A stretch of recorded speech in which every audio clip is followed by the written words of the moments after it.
Sveiki gerbėmieji, tai šiandien kalbinsime labai, mano supratimu, labai žymų žmogų, labai gerą žmogų. Čia iš savo perspektyvos aš neku, bet manau, kad Gediminas apie savo veiklą įžangai papasakos pats. Teisingai, tai yra, ar teisingai vakar parašiau, EVA generalinis direktorius, taip? Man labiau žodis vadovas patinka. Vadovas. Tai apie save truputį ir įmonę, kad žmonės žinotų. Tai trumpai Svestagro arba EVA prekiauja žemės ūkio technika, traktoriais, kombainais. Atliekame servisą, įmonė 17 metų, kūrėme nuo nulio, užauginome didelę įmonę. Ir šiaip ir aš pats ir pati įmonė stengiamės būti labai socialiai aktyvus. Ir aš iš savo pusės, man įdomu, kažkaip tai labai daug susitikdom, kalbėdom. Tai Massey Ferguson yra kompanija kokios šalies, jeigu taip originaliai? Pasaulinis brandas. Nes gamyklos ir Amerikoje, ir Brazilijoje, ir Turkijoje, ir Kinijoje, ir Vokietijoje, ir Prancūzijoje, ir Italijoje. Tai, žodžiu, plačiai. Tvarkoj, gal koks nors klientas pasižiūrės, aš žinau, kad, pavyzdžiui, jeigu aš pirkčiau paprastą automobilį, teisingai, sakykime, Mercedesą perku, teisingai, aš su juo gaunu kažkiek tai metų garantiją, techninę aptarnavimą, visą kitą. Kaip šiuo atveju yra? Tai žinoma, 5 metai, pagal poreikį, tarsi viskas lygiai taip pat kaip automobiliai. Ja. Viskas taip pat. Tai brangiai kainuoja. Ne. Remontas. Žiūrėk, čia yra darbo priemonė, ne automobilis yra transporto priemonė ir prabangos priemonė. Supratau, tai ilgai netemsime tada. Pirmą klausimą gal užduosiu, kurį uždavė žmogus Patreonuose, pasivadinęs LK. Neatsimenu tiksliai klausimą, bet klausimas skamba maždaug taip. Kada tapsi Kauno meru? Aš dar niekam nesakiau. Žiūrėk, iš tikrųjų taip per paskutinius rinkimus mes aktyviai sudalyvavom mero rinkimuose. Po to, kai Matijošaitis pasakė tą legendinį atsakymą į klausimą, kieno Krymas, kaip pasakė, ne mano, gal jūsų.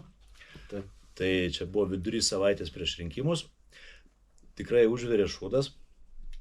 Turėjom tą savo traktorių, jau karo pradžioje mes paskyrėm vieną traktorių tiesiog kaip simbolį Ukrainai paremti, tai kapotas buvo mėlyna geltona, ant priekinio stiklo buvo Ruskiai karabalį Dinachui tas ženkliukas.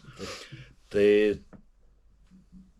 iškart po to jo pasakymo mes susiorganizavom su komanda tokią akciją protesto naktį, kad mums niekas kelio neužkirstų naktį, nes tikėjomės, kad atsakas bus.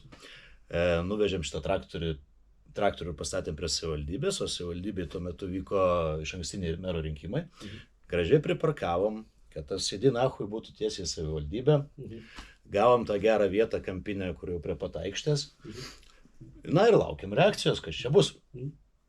Susimokėjom už parkingą, kad legaliai prie mūsų niekas neprisikabintų. Mes čia tik stovim. Tai tų reakcijų buvo visokių. Ne, daugiausia tai pozityvių ir net su humoro gaida.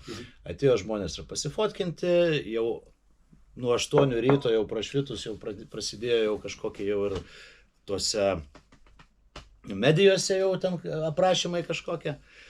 Pirmieji prisistatė iš rinkimų komisijos asmenys. Galiu painioti truputėlį, kas pirmieji.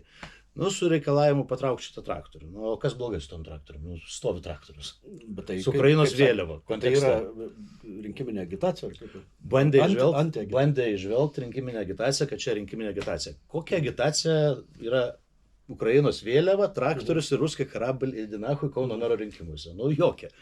Tada atsiuntė pirmus 2 pareigūnus, kurie buvo iš tikrųjų šmaikštus, juokėsi ir sakė tikrai, kad juos atsiuntė ieškoti tų agitacijos požymių. Vaikščiojo aplinkui ten tą traktorių, jie nieko nerado. Nusifotkino su traktoriu? Gal, bet iš tikrųjų gerai nusiteikę, nes tikrai suprantu, kad vykdo tokią beprasmę užduotį. Apie 9 valandą gal 9:30 buvo, jau jūsų važiavo 3 ekipažai, 6 žmonės ir jau liepiamąją nuosaką sako, kad mes turim patrauktą traktorių. Na, mes irgi ten savo žaidimą žaidžiam, nu, vienas dalykas, nu, vis tik įvardinkit kodėl, nes va, susimokėjo už parkingą, tiksi viską, žinai. Ir jie negeba įvardinti kodėl. Paskui vaikščiojo per gatvę, ieškojo ten iki kitų gatvių kažkokiu tai draudžiamų dalykų ir galiausiai rado, kad čia yra kiemų zona yra 3,5 tonos apribojimas.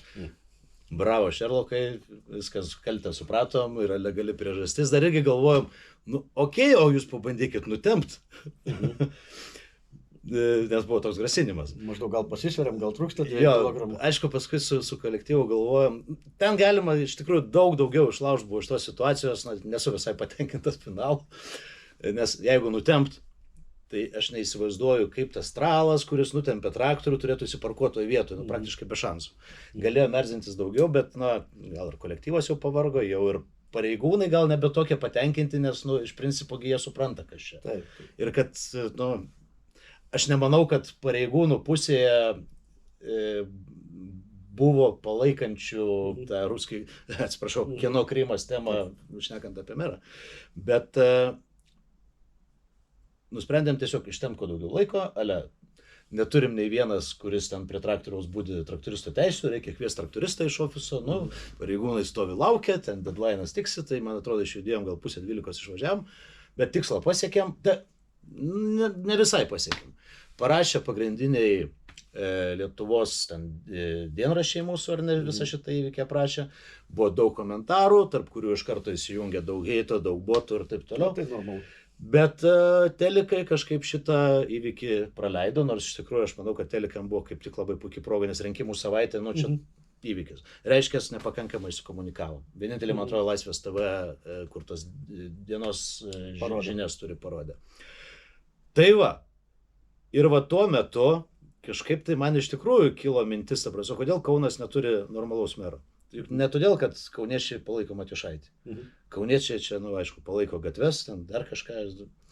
Tikiuosi, kad tas suvokimo lygis po biškį didėja, na, paimkime dabar Žalgirio sirgalius. Nu, tokie akivaizdžiai transliuoja žinutę. Bet, nu, nebuvo mesta prieš Matijošaitį nei vieno ryškaus žmogaus. Rimto varžovo nebuvo. Aš pats balsavau už Verygą. Nors iš tikrųjų tai aš gerbiu šitą žmogų, ta prasme viskas su juo, man gerai, gal partija nepatinka. Bet prieš tokį personažą turi statyti drąsų žmogų, kalbantį tiesą, nevyniojantį ten politiniais koridoriais dėl būsimų kokių nors ten politinių sąjungų, nes taigi savivalda yra kiek kitoks dalykas. Tarkim, ar ten partijos, kurios politkorektiškos, nu, nestatė aštriai klausimų apie Matijošaičio elgesį ir pasisakymus apie Rusiją, apie Krymą. Nu, nestatė. Nes po to reikės formuoti koalicijas, ta prasme, viduje savivaldybės ir taip toliau. Tai čia reikia iš tikrųjų pakankamai gero pochuisto. Ir žiauriai geras klausimas, nes aš ne kartą apie tai galvojau. Kad dabar gal negalėčiau dėl to, kad versle reikalingas, bet kad kokybiškai mest pirštinę, tai tikrai sugebėčiau. Versle, bet ar tikrai labai maišytų, tik nebūtų laiko jau, kaip sakant. Nu, bet tai jau interesų konfliktas gaunasi, čia meras. Čia yra jau didelės atsakomybės. Nu, aš nesu tas specialistas. Ne, nesuderinama, ta prasme. Net ir Matijošaitisgi nusišalino nuo verslo. Tai man reikia, žinai, sūnus paauginti. Aš pasakysiu, visą laiką yra išeitis variantas. Žmonės samdo direktorius, visą kitą. Ne, nu, ta prasme, yra. Bet ir šitos rinkimus, nes aš nežinau, ir apie prezidentą pasvajoju. Kodėl ne? Tik žinai, Lietuva dar tokių, ir tu galėtum būti labai smagu, ypač po praeitį pasikapstyti, nuodėmių paieškoti. Priminė dabar apie rinkimus, aš irgi Aivai sakiau, vat, pavyzdžiui, Aurelijus Veryga, teisingai. Žinomas žmogus, garsus žmogus, bet aš sakiau, tai negi Kaunas neturi, nu, kauniečio, paimkim taip. Tai pažiūrėkim, ką konservatoriai statė Vytautą Juozapaitį, kuris visiškai ne kaunietis. Ir labai tas suveikia. kita vertus, ta anti-Matijošaičio akcija, aš pasakysiu, jinai galbūt net dadėjo jam balsų, kai buvo. Nes labiausiai buvo tas signalas einantis iš Vilniaus. O tada kauniečiai įjungė tokią, pasakysiu, ožką arba principą kaunietišką, teisingai. Kaunas yra Kaunas. Taip, mes kauniečiai, mes patys išsiaiškinsim, čia jūs mums neaiškinkit, rinkit savo, merą, arba pasižiūrėkite savo merą, visą kitą. Čia gavosi toks miestų konfliktas. Ja. Ir nežinau, galbūt vėl aktyvumo nebuvimas, vėl, kad transliuojama buvo akivaizdžiai visur, kad nieks nepasikeis, vis tiek Matijošaičio reitingai savo, kad jis bus.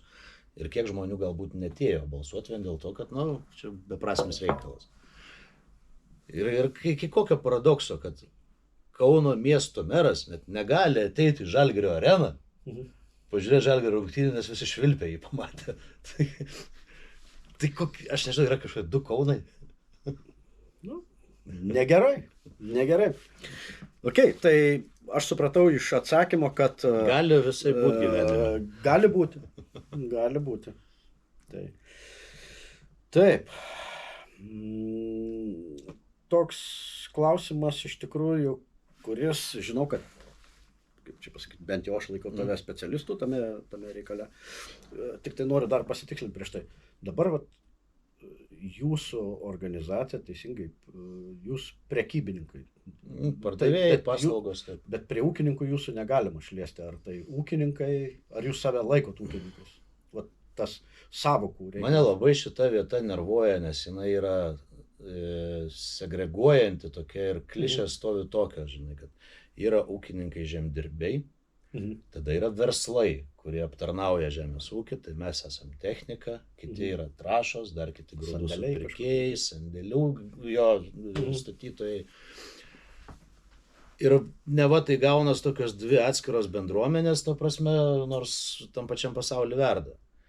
Tai mes jau senai ir aš asmeniškai noriu būti ūkininkų bendruomenės dalis, nes aš žinau jų istorijų daugybę, žinau problematikas, ta prasme, ir per savo verslo prizmę, ir per jų verslo prizmę, nes ūkininkai yra verslai, reikia pabrėžti, o ne žemdirbiai, tas žodis žemdirbiai ir valstiečiai, man ta prasme, tokios dvi ydos, kurios, ta prasme, taip neteisingai formuoja žemės ūkio įvaizdį miestuose, arba ten, kur nesuprantama žemės ūkis. Ir tai didina atskirtį tarp miesto ir kaimo. Tarkim, kai šneki apie East West Agro arba mūsų konkurentus, bet kuriuos, kaip traktorių prekybos įmonė, visi mūsų supranta kaip verslą normalų, nei kaimietišką, nei miestietišką yra verslas. O jeigu žemdirbys, tai kaimietis. Nesąmonė, ta prasme, nes čia yra ūkininkas, kuris, tarkim, pavyzdžiui, dirba Kauno rajone, apsipirkinėja toj pačioj Maksimoj, kur ir ten kiekvienas kaunietis, bet jisai kažkokiu būdu kaimą atspindi. Tai irgi neteisingai.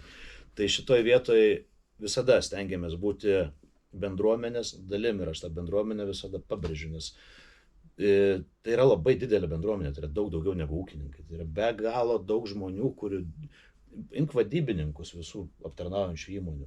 Jie ne ūkininkai, bet jie absoliučiai bendruomenės dalis, jie kasdieną matosi su tai žmonėm bendrauja. Toje srityje. Taip. Ir patys verslai iš tikrųjų leido savo labai tą atskirtį didinti, aptarnaujantis. Nekomunikuodami, neidami viešai į problemų sprendimus, ten diskusijas ir taip toliau, spręsdami savo nišinės problemas per asociacijas, bet nedalyvaudami toj bendruomenės dalyje. Veikla. Tai čia šiemet, nežinau kito klausimo tavo, bet šiemet tas labai išryškėjo, kai mes įsitraukėm į... To klausimai? Ne, tai daisim iki to. Okay. Tiesiog, kad žmonės suprastų, nes aš, pavyzdžiui, pabūsiu dabar toks visiškas nežiniukas. Turim Lietuvoje tokį žodį valstiečiai. Ir su kuo asocijuojasi? Kas tai yra? Partija. Žmonės, valstiečiai yra Lietuvoje. Žiūrėk, kas yra valstietis apskritai? Valstietis yra baudžiauninkas, tarnaujantis savo dvarponiui. Tai prasme, visais laikais nuo tada, kai baudžiava įsigalioja, taip yra, tai yra valstiečiai. Ir kokiu būdu, vien ta partija, valstiečių partija, tai yra iš principo nesąmoningas pavadinimas.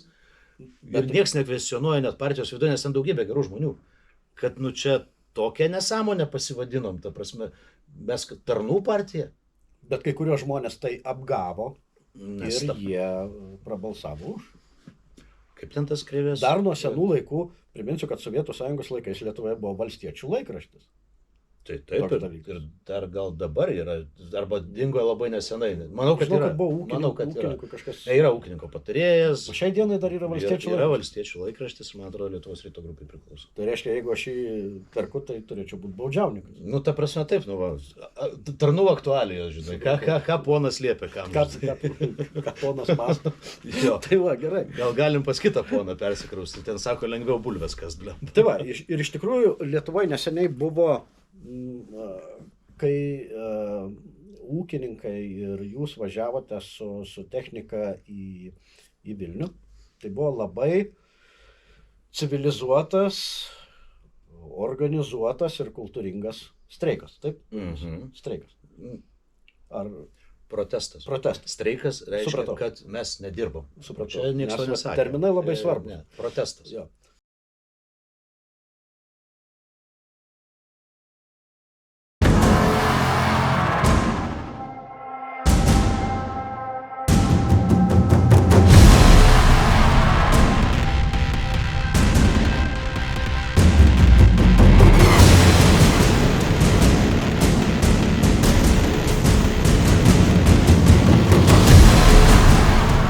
EVO namai visada buvo ir bus visų Lietuvos ūkininkų namai.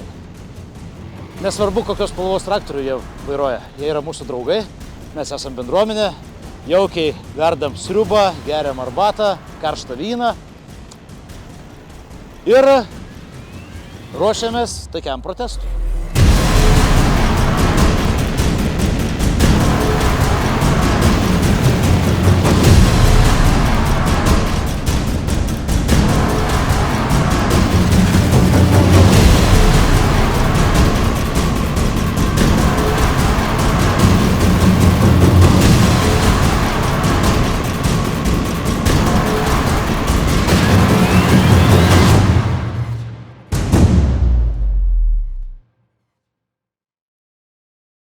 Protestas. Ir, kaip sakau, buvo labai civilizuota, gerai organizuota, kultūringa protesto akcija. Tikslai buvo pasiekti? Dalis Ar iš tikslų dalies? buvo pasiekti, tai reiškia, pasiekėm, sustabdėm kai kurios procesus, iki galo dar nieks nepasiekti ir turbūt ne su šitą ministeriją reikės dėrėtis, o jau su kita ministerija. Bet gal nuo pradžių, tas pats protestas. Tas nesutarimas tarp Žemės ūkio ministerijos ir ūkininkų bendruomenės, jisai buvo nuo pat pradžių. Kodėl jis buvo? Todėl, kad pas mus priimta, dažniausiai skyrus, gal paimkim praeitos kadencijos pirmąjį vyriausybės sąstatą, kai buvo bandoma ministrai statyti profesionalus, savo srities profesionalus.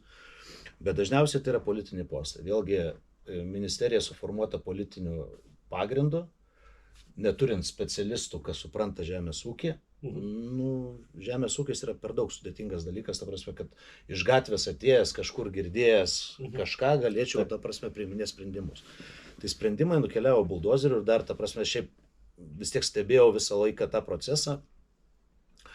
Ir lekiant to buldozeriu nebuvo klausoma argumentų iš ūkininkų pusės, buvo liktai etiketė ant ūkininkų, kad jums visiems visada yra blogai ir jūs ar taip verksit. Čia tokios taisyklės, tokios tvarkos, visi verslai prisitaiko ir jūs prisitaikysit. Kaip Palangos verslininkai. Maždaug, jo. Ir ta prasme... Gero sezono nebuvo niekada. Niekada. Tai iš dalies kartais, ta prasme, tai ūkininkų būna, ta prasme, tos emocijos, kurios, tarkim, jeigu sakysi, kad gerai, tai tau ten paramą sumažins kartais. Bet tai čia buvo visai ne apie tai, tarsi čia...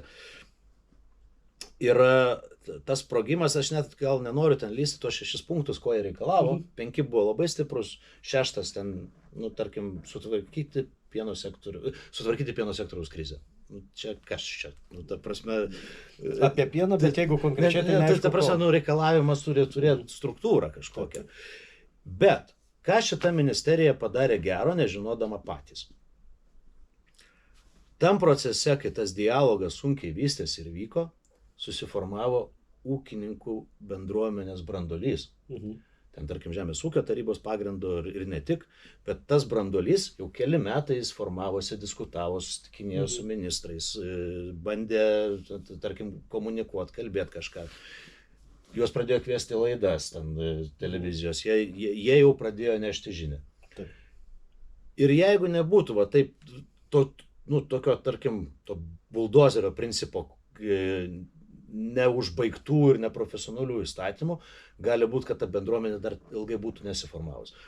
O mes irgi daug diskutavom, kad ūkininkų didžiausia problema, ūkininkų bendruomenės, kad nėra vieningos komunikacija, jau antras žodis būtų visų pirma vieningos politikos, vieningos vizijos, kur keliaujam, ko reikia, vieningai supras, kad ir gyvulių augintojas, ir grūdų augintojas, ir daržovių augintojas, vis tiek jūs esat viena bendruomenė, skirtingų, ten, tarkim, jums ten kažkokio tai įstatymų pakeitimų reikia, skirtingų subsidijų, jeigu tokios reikalingos. Ir tada komunikacija. O komunikacija, aš tai drąsiai sakau, pirmą kartą užgimė per protestą. Chaotiškai, ten nebuvo tikrai kažkokio viešųjų ryšių specialisto, kuris padėjo organizuoti. Tai dėl to vertinant, kad tai chaotiškai užsikūręs renginys, įvardinkim taip, tą protestą, subūrė grupę jaunų, ir ne tik jaunų, buvo ir vyresnio amžiaus, bet branduolys yra jaunimas, ta prasme, ten 25-40 metų amžiaus. Ir jie sugebėjo šitai profesionaliai padaryti šitą darbą, nes pavojų buvo. Ne tik reikia išnešti žinutes ministerijai, reikia mobilizuoti ūkininkus, kad tie traktoriai pajudėtų į tą Vilnių, kur jau reikia irgi tos vienybės. Ir dar reikia sutvarkyti komunikaciją, ką transliuojam, o kitas labai svarbus dalykas šitam kontekste, tai dar reikia ir atsiriboti nuo visų marginalų, kuriems tokie protestai yra proga iššokti į šitą traukinį, užsidėti savo dividendų. Jeigu dar marginalas prorusiškas kolaborantas, tai dar gali įskelti kibirkštį, kad pakiltumėm iki riaušių, visas renginys protesto būtų devalvuotas, o tų bandymų faktas, kad buvo. Bet mūsiškiai labai labai gerai susitvarkė su šito. O mes tenai atsiradom irgi ne visai planuotai, nes irgi patiems suvokimas. Viską palaikau, su visko sutinku, viešai parašiau kažką, ten dar laužų akcija buvo. Palaikymo jiem reikia, jie tą mato, girdi, o fiziškai dalyvauti proteste tokio aiškaus plano nebuvo, nes yra labai slidu. Kai ateini su verslo vėliava į tokį renginį, sunku išlaviruoti tą tiesą, kad čia ne reklamos akcija, bet čia yra pilietinė akcija, kurioje dalyvaujame kaip piliečiai, palaikome savo bendruomenę.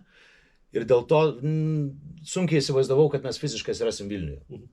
Bet vakarų Lietuvos ūkininkai bandė suorganizuoti nakvynės vietą prie Kauno, nes nuvairuoti iki Vilniaus šitom kolonom yra per sudėtinga. Jūs padėjot jiem su nakvynė? Mes turėjom sklypą, kuriam dabar statybos vyksta, bet pas mus suvažiavo virš 200 traktorių. Ten vaizdas tai buvo. Ir ten buvo tas toks kaip sąjūdžio laikais užplūdus emocija, kai tu matai tos traktorius su dabar jaunimas turbūt naudoja žodį geras vaibas. Ten buvo dramatiškai geras vaibas ir plus daugybė Lietuvos vėliavų. Ir tie ūkininkai važiuoja iš visų Lietuvos kampelių. Štai atėjo Šilalės kolona, 30 kažkas, ten Tauragės kolona, ten kokia nors ten Kelmės kolona ir visi čia renkasi. Ir turbūt jau pats įspūdingiausias vaizdas tai buvo išvažiavimas kitos dienos rytą link Vilniaus. Jau jie visi organizuoti vienoj kolonai važiuoja. Didelė padėka irgi šitoje vietoje Lietuvos policijai. Nes pagaliau kaišiojo į ratus daug kas, bet Lietuvos policija iš tikrųjų labai padėjo, suprato ir leido civilizuotai atlikti visą šitą kelionę. Nes buvo ir tokių bairių, aš įrodyti negaliu, bet pasakoja organizatoriai, kad pirminis planas buvo važiuoti autostrados kelkraščiu. Klaipėda Vilnius, tiesiausias kelias, neužkemšant nieko praktiškai, nes kelkraštis, jisai netrukdo eismui, principė, minimaliai sutrukdytų, ne? Jis tam ir yra avarinė juosta. Susisiekimo ministerija neišdavė leidimo. Ir tada srautai keliavo per aplinkelius, per gyvenvietės, per kaimus, kur realiai sudarė milžiniškas spūstis. Daugybė gyventojų sudarė nepatogumų. Aišku, gyventojų piktis natūralus, nes taip, ta pirma diena proteste, tai apskritai ten buvo kažko, ne pirma, išvakarės. Tai informacinis karas prieš žodį ūkininkas ir traktorius, ta prasme. Tai va, ir turiu pasakyti, kad mano galva šiaip, kaip čia juos įvardinti teisingai, valdžios atstovų noras buvo diskredituoti vardą ūkininko ir diskredituoti renginį ir maksimaliai mobilizuoti heito bangą.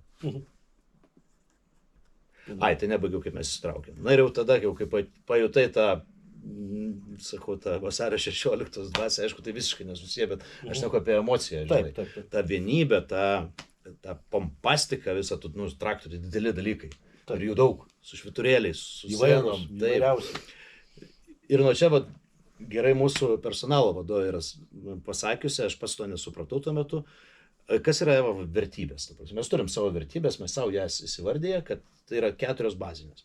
Eva yra tikra, tai tikra turint omeny, kad mes nesumeluoti, mes sakom tai, ką galvojam, jeigu matom, kad taip sakyti yra teisinga. Eva yra draugas. Čia daugiau buvo taikyta čia mūsų, tarkim, bendravime su mūsų klientu, su darbuotoju. Eva yra draugas. Eva yra laisvė. Matęs, kaip mes ten gyvenam, ta prasme, kokie mūsų santykiai, kad, manau, labai gera atmosfera. Kiekvieno žmogaus laisvė yra vertybė. Ir Eva yra namai. Tai namai, ir jums kartais. Ir ta prasme... Jau ilgą laiką. Taip. Tai tos vertybės labai gražiai sugulė proteste, aš tik paskui pradedi tą supražinti. Mes įsijungiam kaip draugas, kuris priėmė, pamaitino, tapom namais, buvom tikri, nešnekėjom tiesą ir tam proteste ypatingai ta tiesa buvo labai svarbus momentas, nes kaliau savo visų laikų geriausią, populiariausią paustą, kur nesitikėjau nieko, bet gimė paustas taip. Vilnius puola žemės ūkį, vėl naratyvas. Iš paramų prisipirkė prabangių traktorių po 500 000 eurų, po 600. Hebra visų pirma, vidutinis traktorius naujas, tai kainuoja kokį 105 štukų maks, ta prasme, nedaugiau, jau 600 net nėra tokių. Kombainai jau ten patys didžiausi gal. Čia ir mitus paneigsime. Taip, naratyvas. Iš paramos, prabangos prekės, suvažiavo milijonieriai protestuoti dėl blemba to, kad... Vos ne dėl nieko. Kaip dėl nieko? Dėl to, kad gamtą reikia saugoti. Ta prasme, padarė tokį naratyvą. Dalis Vilniaus užkibo iš karto. Vilnius, sakau, metaforiškai, nes ir Kauno miestas yra, ir daug miestiečių yra, kurie nesupranta. Mažesniuose miestuose, jiems kokią plungę, tai jie vis tiek arčiau to žemės ūkio, jie aiškiau jį mato. Ir gavau komentarą, nes aš jau ten kapojausi. Gal gali žmoniškai paaiškinti žmonių kalbą. Ir pabandžiau žmonių kalbą išdėstyti vien tą trumpą protesto eilučių temą ir dar plus grįžtant, kad subsidijos, tai nežinau, čia iš vis yra toks, žemės ūkio ekonomika tai yra labai labai maža dalis, ta prasme, ypatingai, kai šnekė apie traktoriaus principę negali nusipirkti su subsidija jau kokia vos 10 metais. Ir surašiau, sukaliau, turim tokią epinę nuotrauką, mūsų traktorius Massey Ferguson su vėliava prie Seimo. Ir nuėjau miegoti. Ir sekanti diena jau yra pirma protesto diena. Aišku, ten kažkas jau užsisuko, ten eina laikai, reakcijos, kažkokie dar pasikapojimai Facebook'e. Ryte šokas, ta prasme, 2500 pasidalinimų, 2300 reakcijų, komentarų, ten 500 ar kažkas tokio. Ir įsivėlė tą. Ir jau tada gauni poziciją, kad, tai va dabar jau atsirado auditorija per tą vieną dieną, 2 protesto dienas, mano auditorija plus 1000 žmonių, žinai, kažkur. Ir čia supratai, kad tu tapai influenceriu? Ne, aš gal ne tą supratau, bet supratau, žinai ką, kad taip po biškį išiminėjant ir pasakojant, tu gali ištransliuoti tą tiesą, ta prasme. Nes ta žemės ūkis vis tiek platus, kad tu turi imti epizodą. Pasiėmė pievą, pasakoji tą pievą. Pasiėmė ten augalininkystės kažkokią problemą. Pasiėmė tą gyvulių problemą, subsidijų problemą. Ir jų tiek daug, kad miesto žmogus net nesupranta, teko pravalyti daug draugų, nes negali pešioti su žmogum, kuris briedą šneka nesuprasdamas. Čia kaip aš nežinau, eičiau į IT kokią kompaniją aiškinti, kaip ten jie kompiuterio turėtų dirbti. smegenys turi tvarkytis ten, tai žodžiu. Tai taip ir gavosi. Tokie, tai žinai, Facebook'o valkatos iš tikrųjų, kurie vaikšto nuo vieno profilio ant kito ir rašo bet kokius heitus ir viskas, tai tokie, pas mane tai blokuojami tokie ir viskas. Neatsimenu, kaip ten tiksliai ta tezė yra, čia kažkur iš Biblijos yra, kad... Kaip tiksliai neatsimenu, bet esmė, kad kiekviena išgelbėta siela irgi yra svarbu. Tai va, tas darbas neveltui, vis tiek kažkas išgirdo, kažkas pradėjo mąstyti ir žiūrėk, jau pirmos dienos popietę, kai jau normalizavosi temperatūra, kai jau Vilnius pamatė, kad čia nieks negriūna, kad čia blemba faina išeiti pasižiūrėti tos traktorius, pasifotkint, proga, žinai, Pirmą kartą pamatyti traktorius. Jo, ir blemba, įdomus įvykiai, žinai. Tai pradėjai matyti, kad atsirado ir atsivertusių, kurie iš pradžių puolė, o paskui blemba biški pasiskaičiau, žinai, čia Teisingai, normalūs čia dalykai, skriaudžia šitos žmonės, jiem nekompensuoja jų praradimų ir yra dėl ko protestuoti. Tai šitoje vietoje gal kiek trūko vėl rinkimai. Kodėl prezidentas nepasinaudojo progą, nes jis čia galėjo pasimti auditoriją, nes ne prieš jį buvo. Atsiuntė patarėją, emocija liko tokia, kad prezidentas neatėjo, nepalaikė. O atsimeni šeimų maršo pirmąjį suvažiavimą? Taip. Kas atėjo? Prezidentas. Tai dabar tas toksai palyginimas lieka. Čia nei gerai, nei blogai, nesakau, bet man atrodo, komunikaciškai politikai galėjo pasinaudoti šitą platformą. Tai sekundėlę, o čia aš norėčiau įsiterpti. Tai Ignas Vėgėlė atėjo ir negavo scenos. Norėjo tapti jūsų draugu. Priėjo prie manęs. Susirinkti auditoriją. Prie manęs ir bičiulio Albino. Seneliukas toksai, bet toks seneliukas, kad aš nežinau, ar jisai šiandien dar gyvas. Ir pradėjo mušti man į krūtinę ir aiškinti, kodėl Igno Vėgėlės neleidom man scenos. Tai mes iškarsavom, čia ne politinis renginys, čia yra protestas prieš politinius sprendimus, bet čia ne politinis renginys. Ir jo labiau nerinkiminis renginys. Bet čia proga jūs palaikot, nesvarbu, ką jisai palaiko. Mes atsiriboję. Kas matėsi tenai. Kai Gražulis dar nuo laužų akcijos trynėsi aplinkui. Man atrodo, celofanas dar neatsisėdęs buvo, nes protesto metu jau sėdėjo, bet laužų akcijos metu, man atrodo, dar vaikščiojo. Tai pirmas dalykas, ką padarė, kaip sureagavo organizatoriai, Žemės ūkio taryba su Lietuvos ūkininkų sąjunga, didžiulis pranešimas į soc tinklus su screenshotais šitų personažų atsistojusių prie ūkininkų, kaip čia palaikau, čia už Lietuvą vyrai, čia visi į Vilnių. Mes kartu, jie visi uždėjo tos screenshotus su uždėtais X-ais, čia ne mes, jie nieko su mumis nesusiję, nepainiokime. Ir čia geras golas, ta prasme, labai faina, ta prasme, labai teisingai. Ir žinau, vis tiek kalbėsim, ko nenutiko Lenkijai. Taip, tai va dabar perinam prie to, iš to ėjom ir daėjom, ir labai logiškai daėjom, nes manau, kad žmonės, kurie žiūrės, man pačiam atsirado daugiau supratimų iš tikrųjų, kas vyko, kaip vyko ir dėl ko tai vyksta. Lenkijos Ukrainos pasienė, dabar yra toks dalykas, kad blokuojami pasienio punktai, taip? Dabar aš nežinau, ar ten taip pat intensyviai, tu pasakyk, tu dažniau matai. Nepasakysiu šiandien, bet kai mes grįžinėjom, tai buvo praeitos savaitės ketvirtadienis, penktadienis, tai dar buvo. Tai netgi jeigu šiandien ir nebėra. Bet ar tokie pat masiški, ar ramiai? Ten viskas labai paprastai. Iš tikrųjų stovi policijos mikroautobusiukas prie pasienio punkto ir ten yra pėsčiųjų perėja. Ir jie susistatė ten ženklus, ten plakatos lenkiškai, aš neskaičiau, kas ten parašyta, nes nelabai suprantu. Ir jie vaikšto per tą pėsčiųjų perėją pirmyn atgal, tokiu būdu priversdami tave žmogaus sustoti, nes tu kaip eismo dalyvis turi praleisti pėstįjį. Bet tie pėstieji taip ir nesibaigia, tie patys 5 pėstieji, jie taip ir duodasi tenai ir visa kita. Mums pasisekė, mus praleido, ta prasme, jie sustojo, mes pravažiavom, viskas tvarkoja. Bet šita jų pasienio blokavimo akcija, pataisysi, jeigu kažką netaip pasakysiu, prasidėjo jau prieš naujus metus, ar iškart po naujų kažkaip tai taip.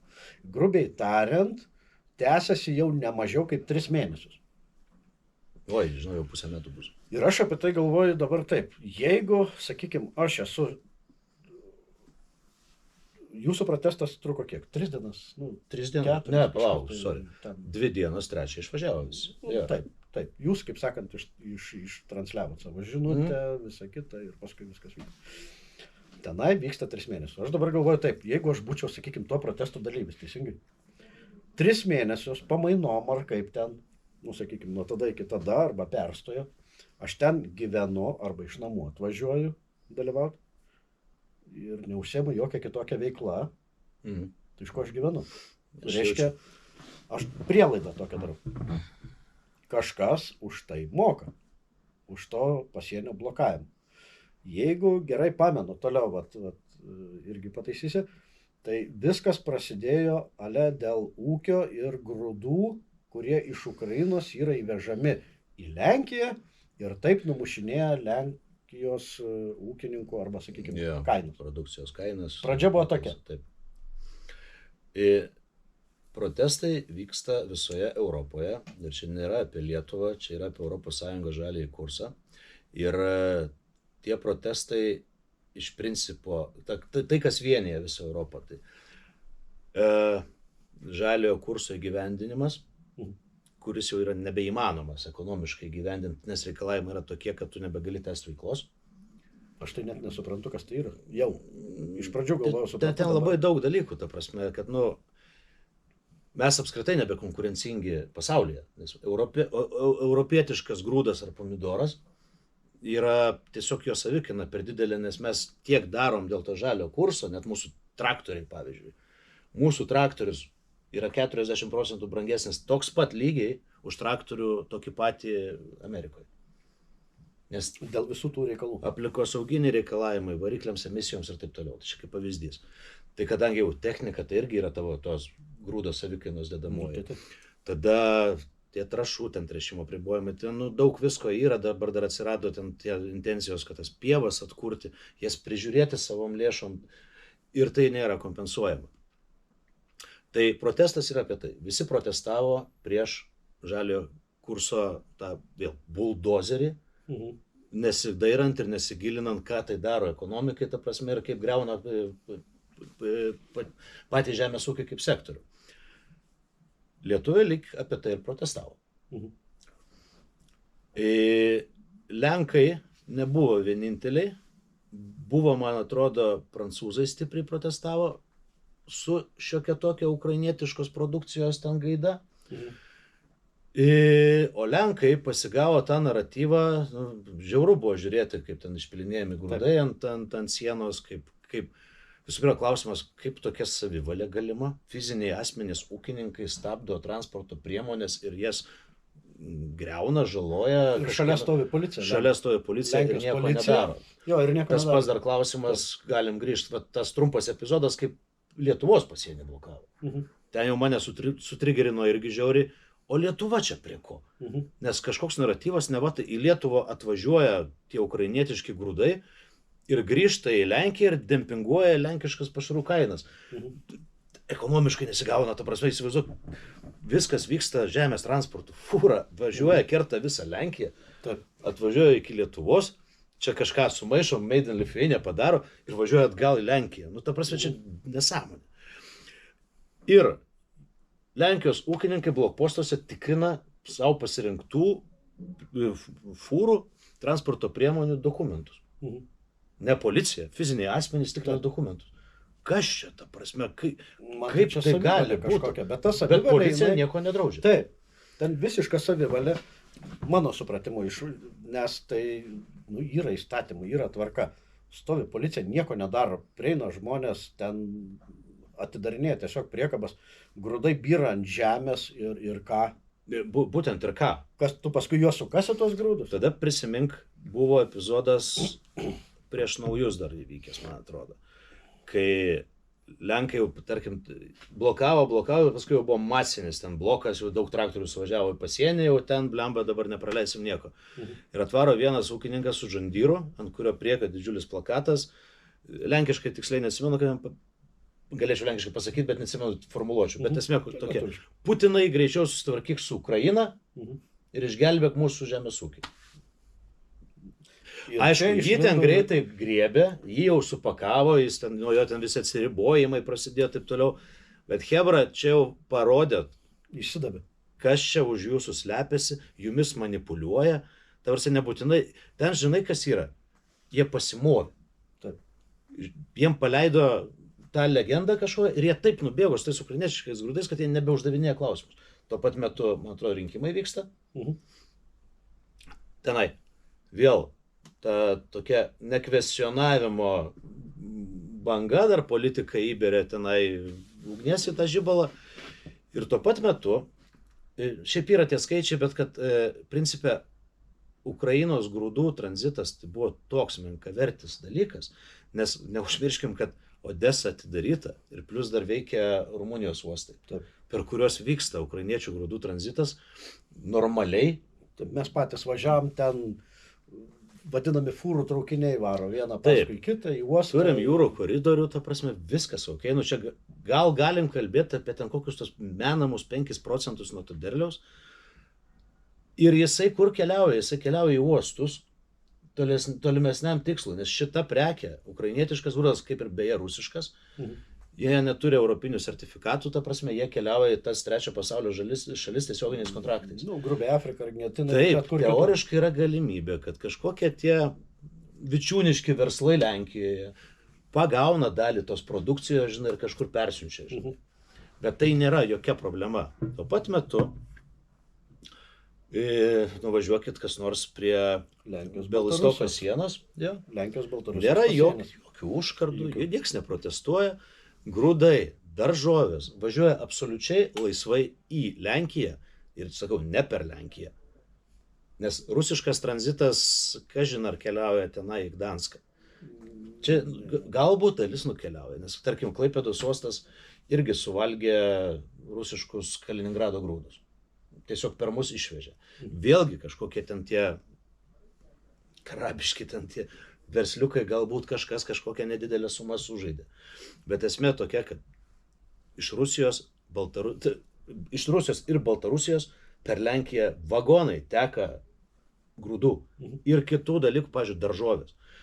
Niekas to dar labai, čia tik prasidėjo, kiek suprantu, kažkokie tyrimai ten iš muitinės statistikos departamento, atsakymų laukimas, kiek pomidorų, ten bulvių, agurkų, baltarusiškų, kurie pigus, suvažiavo pas mus, tapo lenkiškais ir dabar yra mūsų turgavietėse. Va čia yra šokiruojantys skaičiai, kuriuo aš nežinau, bet ta prasme per tos kainų skirtumų palyginimus nesenai ir daržovių, šiltnamių, man atrodo, asociacijos pirmininkas kalbėjo ir per teliką, ta prasme, va čia jau tiesioginė žala mūsų ūkiams. Tai yra vieni didvyriai, čia nesenai Latvijai tipo uždraudė rusiškų ten tų žemės ūkio produkcijos tranzitą per Latviją. Bet šitie patys didvyriai kitos uždraudimo datos čia prieš mėnesį, pirmieji Europoje prasileido tokį kiekį, kad jie yra antri po Italijos, kad pergabino arba pasiliko, arba davė Made in Latvija, ta prasme, etiketę. Prisivežė kiek reikia. Taip, tada sakai, ai, man nebereikia. Čia ta garbinga korta, tokia, jinai, fainai, kad jūs pirmieji, bet kiek per tą laiką prišykot visiems. Tai grubiai tariant, tas Lenkų, aš nežinau, kaip juos vadinti. Ten man tai kažkokie yra vandalai, masė žmonių, kuriais manipuliuoja, čia be kalbų, ta prasme, kad dalis į protesto turbūt brandolį yra infiltruotų agentų. Ir jie senai dirbo, senai ruošė, senai skleidė paskalas. Tai reikia turėti omeny, kad jeigu mes žinom, kad mes ir Lietuvoje turim vadinamą penktą koloną, kuri dabar labai dažnai net nesislepia, net Facebookas jie tiesiai šviesiai. Taip, ir jokios atsakomybės. Nes nėra tiesiog jokio įstatymo arba jokio sverto, kol tu neniekini arba nemenkini valstybės, tai negali sulaukti jokių sankcijų. Tai turint omeny, kad Lenkijoje tų gyventojų yra 10 kartų daugiau, tai atitinkamai ir procentas tų. Ir paimk šiaip Kremliaus mylėtojų yra didelis. Politiškai Lietuva yra pakankamai brandi ta prasme, kad taip mes turim kairių pažiūrų žmonių, taip mes turim dešinių pažiūrų žmonių, taip mes turim manau, iki 5% to vatą, including, ta prasme, įskaitant, šeimų maršas, antivakseriai, plokščiažemiai. Pas mus šita dalis yra pakankamai maža. Taip. Jinai labai, dėl to jinai tokia matoma, nes jie išsišoka, jie šokiruoja. Lenkijoje, pažiūrėk, kas vyksta kiekvieni rinkimai. Pem ant pem laimi prorusiškas, orbaniškas Lenkijos variantas, kas iš principo prorusiškas, ar vakarietiškas. Tai pas juos to tamsumo aš matau daug daugiau. Ir reiškia, ta pati ūkininkų bendruomenė, jo turi daug daugiau. Dideli regionai, didelis. Ir ten jais žaisti yra daug lengviau. Tai viskas aišku, tai ten tie bespridėlščikai, vienu žodžiu, jie... O jie ne bespridėlščikai, jie dirba darbą. Kaip ten sako, tai dirbinėja savo rublį. Nu. Tai gerai. Tai apie paramą. Iš savo pusės galiu pasakyti, kiek žinau ir visą kitą, tu mums labai padedi, esi didelis Ukrainos rėmėjas. Mes, kaip sakai, Eva, tapo jau ir mūsų namai. Ten stovi mūsų transportas, ir važiuojantis, ir nevažiuojantis. Ir mums padedi įvairiausiais būdais ir priemonėm, ir kuru. Kodėl? Nes, nei aš, nei tu, nei niekas kitas Lietuvoje neprivalo padėti Ukrainai. Kodėl tu asmeniškai? Aš nežinau, aš meilę Ukrainai jaučiu, žinok, dar gerokai už visų ten konflikto datų. Nežinau, ta prasme, mes negalim sakyti, mes kultūriškai tokie patys, vien todėl, kad mūsų evoliucija po Sovietų Sąjungos griuvimo kiek skiriasi, nes mes jau absoliučiai vakarai. Taip. O jie vis dar turi tą labai sužalotą tą sovietinį mąstymą. Bet, nežinau, aš visą gyvenimą Ukrainą labai šiltai jaučiu, ta prasme, buvo laikas, kai aš Anglijoje dirbau ten prieš 20 daugiau jau metų, teko vadovauti, man pastoviai nutikdavo, kad aš esu lietuvis ir mano grupės, kuriam vadovauju, yra ukrainiečiai, čia žemės ūkyje. Tai tais laikais labai, ir atsimenu tokį pokalbį jaunuolių, kurie buvo 20-mečiai, dirbo mano komandoje ir įvyko toksai kivirčas tarp jų. Tai čia metai kokie 2001, kažkas tokio, ne? Keli vyrukai nusprendė bendrauti vienas su kitų ukrainiečių kalba. Ir aš pirmą kartą išgirdau taip tikrai žmogiškai ukrainietišką kalbą. Aš lenkiškai kalbu laisvai ir aš matau, kad aš ir tą ukrainiečių suprantu. Ir atsirado konfrontacija, mažuma tarp kitko, bet keli vyrukai grupė, ten jų buvo gal 20 iš viso, kokie 3 pradėjo žiauriai pizdavotis iš vatų, kas kalba ukrainietiškai. Bet ką aš mačiau, kad jie taip nori, tie, kurie nori kalbėti ukrainietiškai, jie labai noriai tą darė ir stengiasi įskiepyti savo, kad mes bendraujam taip, toj grupiai, žinai. O ne, tai faktas, kad tiksliai nepasakysiu kas, bet vienas tikrai buvo iš Donecko, iš tų vyrukų kitų, žinai. O tie buvo akivaizdžiai, blemba, ko čia įsipisinėjat, blemba, kalbam visi rusiškai, aš net nesuprantu, ką jūs kalbat, nes man nereikia, žinai. Tai tas kažkaip įstrigė yra. O jau kai prasidėjo Maidanas, visi aš politiškai aktyvus tą visą gyvenimą, ir plus aš istoriškai aktyvus ir labai domiuosi istoriją. Turiu savo, dar vėl kitų visų įvykių. Aš rydavau kokias nors istorinės knygas, įskaitant ten Stalino biografiją, Lenino biografiją, ten LDK ten visokias, kas prieinama normaliai paskaityti, nes prieinama normaliai, tai nesenai tik atsirado. Ir turiu tokią, savo durną teoriją, kad apskritai Ukraina, Lenkija, Lietuva per tuos 5-6 šimtmečius iš principo gali būti, kad mes esame viena tauta, tik tai kalbantys skirtingom kalbom. Ir mes nežinom, kur yra riba tarp Lenko ir Lietuvio, ten gyvenančio Lenko gali būti 100% lietuvis. Ir mes tikrai nežinom mano pavardė Kvietkovski. Kvietkovski buvo pirmas nepriklausomos Lenkijos armijos vadas. Generolas Kvietkovskis iš Varšuvoje yra paminklas jam. Tai kiek aš lietuvis kalbu lietuviškai, bet kiek mane Lenko, nežinau, nes per šitiek metų visigi žinom, kad teritoriškai Lietuva buvo didelė, labai super demokratiška, labai tolerantiška tautom, kultūrom, religijom. Ir turbūt vis tiek per šitiek šimtmečių mes mentalą, tai turim labai stipriai įdiegtą tą patį. Dėl ko ukrainiečiai taip myli tą laisvę ir nors irgi okupacijoje gyvena tiek metų. Nu jau čia yra kažkas tautiniai pasąmoniai, kaip ir pas mus. Nu kam reikėjo žudytis tiem mūsų partizanam, kur akivaizdžiai mirti ir ten tempti tą kovą dar ten 10+ metų. Nu galimagi buvo nedaryti to. Pas juos vyko irgi partizaninis judėjimas. Ne, taip, bet ką aš sakau, mes mentaliai vis tiek esame artimi. Mums dabar važinėjant po Ukrainą, įvairiausius regionus, aišku, mes važiuojam ten į tuos rytus, tiek į šiaurinę dalį, nuo Sumų, Charkovas, sakykime, jeigu imant visą vadinamą dabartinę fronto liniją, tiesą sakant, aš nežinau ukrainietiško miesto arba regiono, kur nėra lietuviškų ženklų. Pilių? Taip, Nu, taip.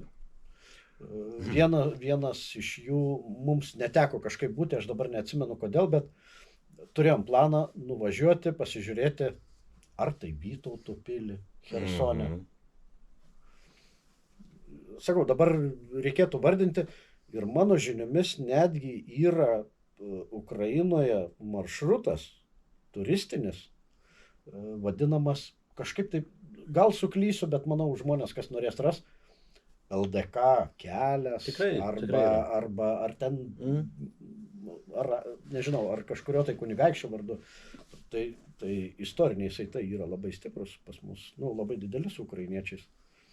Tai taip, ir čia nesenai mačiau, man atrodo, valdovų rūmuose didelis žemėlapis, Lietuvos, nu, tų pilių ir dvarų žemėlapis. Tai ten pilis viena spalvytė, ten dvarai, ten tarkim kita spalvytė. Nu, pusė Ukrainos, tu prasme, yra mūsų didikų pilis. Sakydamas mūsų, aš turbūt priskiriu ir jų didikus, kurie, nu, tapatino save kaip LDK, žinai. Man tai ta parama Ukrainai dar, jeigu žiūrėti, aš pasakysiu taip, netgi jeigu tai būtų ne Ukraina, o Moldova. Ar mes padėtumėm taip pat? Aš manau, kad padėtumėm panašiai taip, kaip kokie norvegai ar švedai padeda Ukrainai. Arba dar toliau gal kokie nors, nežinau, ispanai, kaip padeda Ukrainai. Turbūt mums Moldova biškai per toli istoriškai, taip nėra tokia jautri mum tema. Bet kad padėtumėm, nes tai yra vis tiek gėrio kova prieš blogį. Tai faktas, kad padėtumėm, bet ne taip. Nes Ukraina, nu, yra ir ukrainietis, nu, toks vis tiek tai yra brolis. Tai va čia gal atsakymas, kodėl vakarų šalis netaip stipriai ir padeda. Nu, taip. Kai kurios. Taip. Nes, kaip sakant, aš puikiai suprantu, kad ispanui įsivaizduoti Ispanijoje, per Ispaniją važiuojant čia rusų kariuomenės kolona, nu, tai yra neįmanomas dalykas. Ja. Nes tu turi paimti 3 šalis: Lietuvą, Latviją, Estiją, Lenkiją. Nu gerai, palikim Lietuvą šone, bet tu turi užimti Lenkiją, arba pervažiuoti per Lenkiją su savo tankais, su viskuo, per Vokietiją, Prancūziją ir tada tu atsiduri Ispanijoje. Nu, ir tai yra neįmanoma. Paskutiniai rimti ispanų karai buvo Maurų karai, ne? Nu ir paskui Franko diktatūra. Nu kas dar? Teisingai, jie kolonijiniai karai, ten daugiau jo.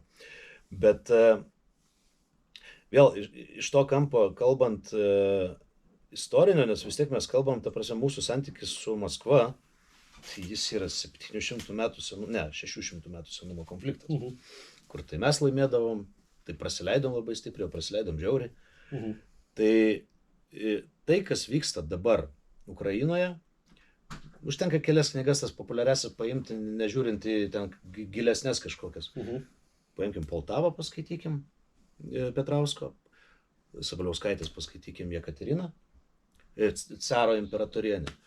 Ir suprasim, kad tai, kas tenai dabar vyksta, yra atomazga 19 amžiaus pradžios, 17 pabaigos, 18 pradžios įvykių atomazga. Kai Ukraina, ten dėl, tarkim, didžiąją dalim Lenkų politinių nesąmonių pridarytų, perėjo į Maskvos įtakos zoną. Ir tai yra didysis istorinis lūžis. Kai LDK prarado kazokus ir kai kazokai tapo imperijos vergais. Ir vat jeigu tada būtų išsisprendę kitaip, nu bet čia tokia utopija. Aš skaitęs kažkaip fantastinę knygą, kad buvo paminėta, kad yra šie laikai ir yra LDK, didžiausia pasaulio valstybė. Nelietuvio rašytas, tarp kitko. Tai mano vienas pažįstamas sako, žinai, sako, mes dabar kenčiam dėl to, kad kažkada Algirdas padarė klaidą iš Maskvos tik pasimdamas duoklę, Taip, bet jos nesudegindamas. Taip.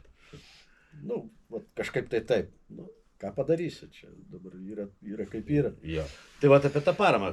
Tai va, Maidanas įvyksta, aš dar atsimenu labai gerai epizodą, vaikai mažiukai. Aš ten prie teliko prilipęs, bet dar ne Tomas gal. Dar, ta prasme, jau prasidėjo gatvės mūšiai, žinai. Dar nebuvo, ten Krymų, ten Luganskų dar nebuvo.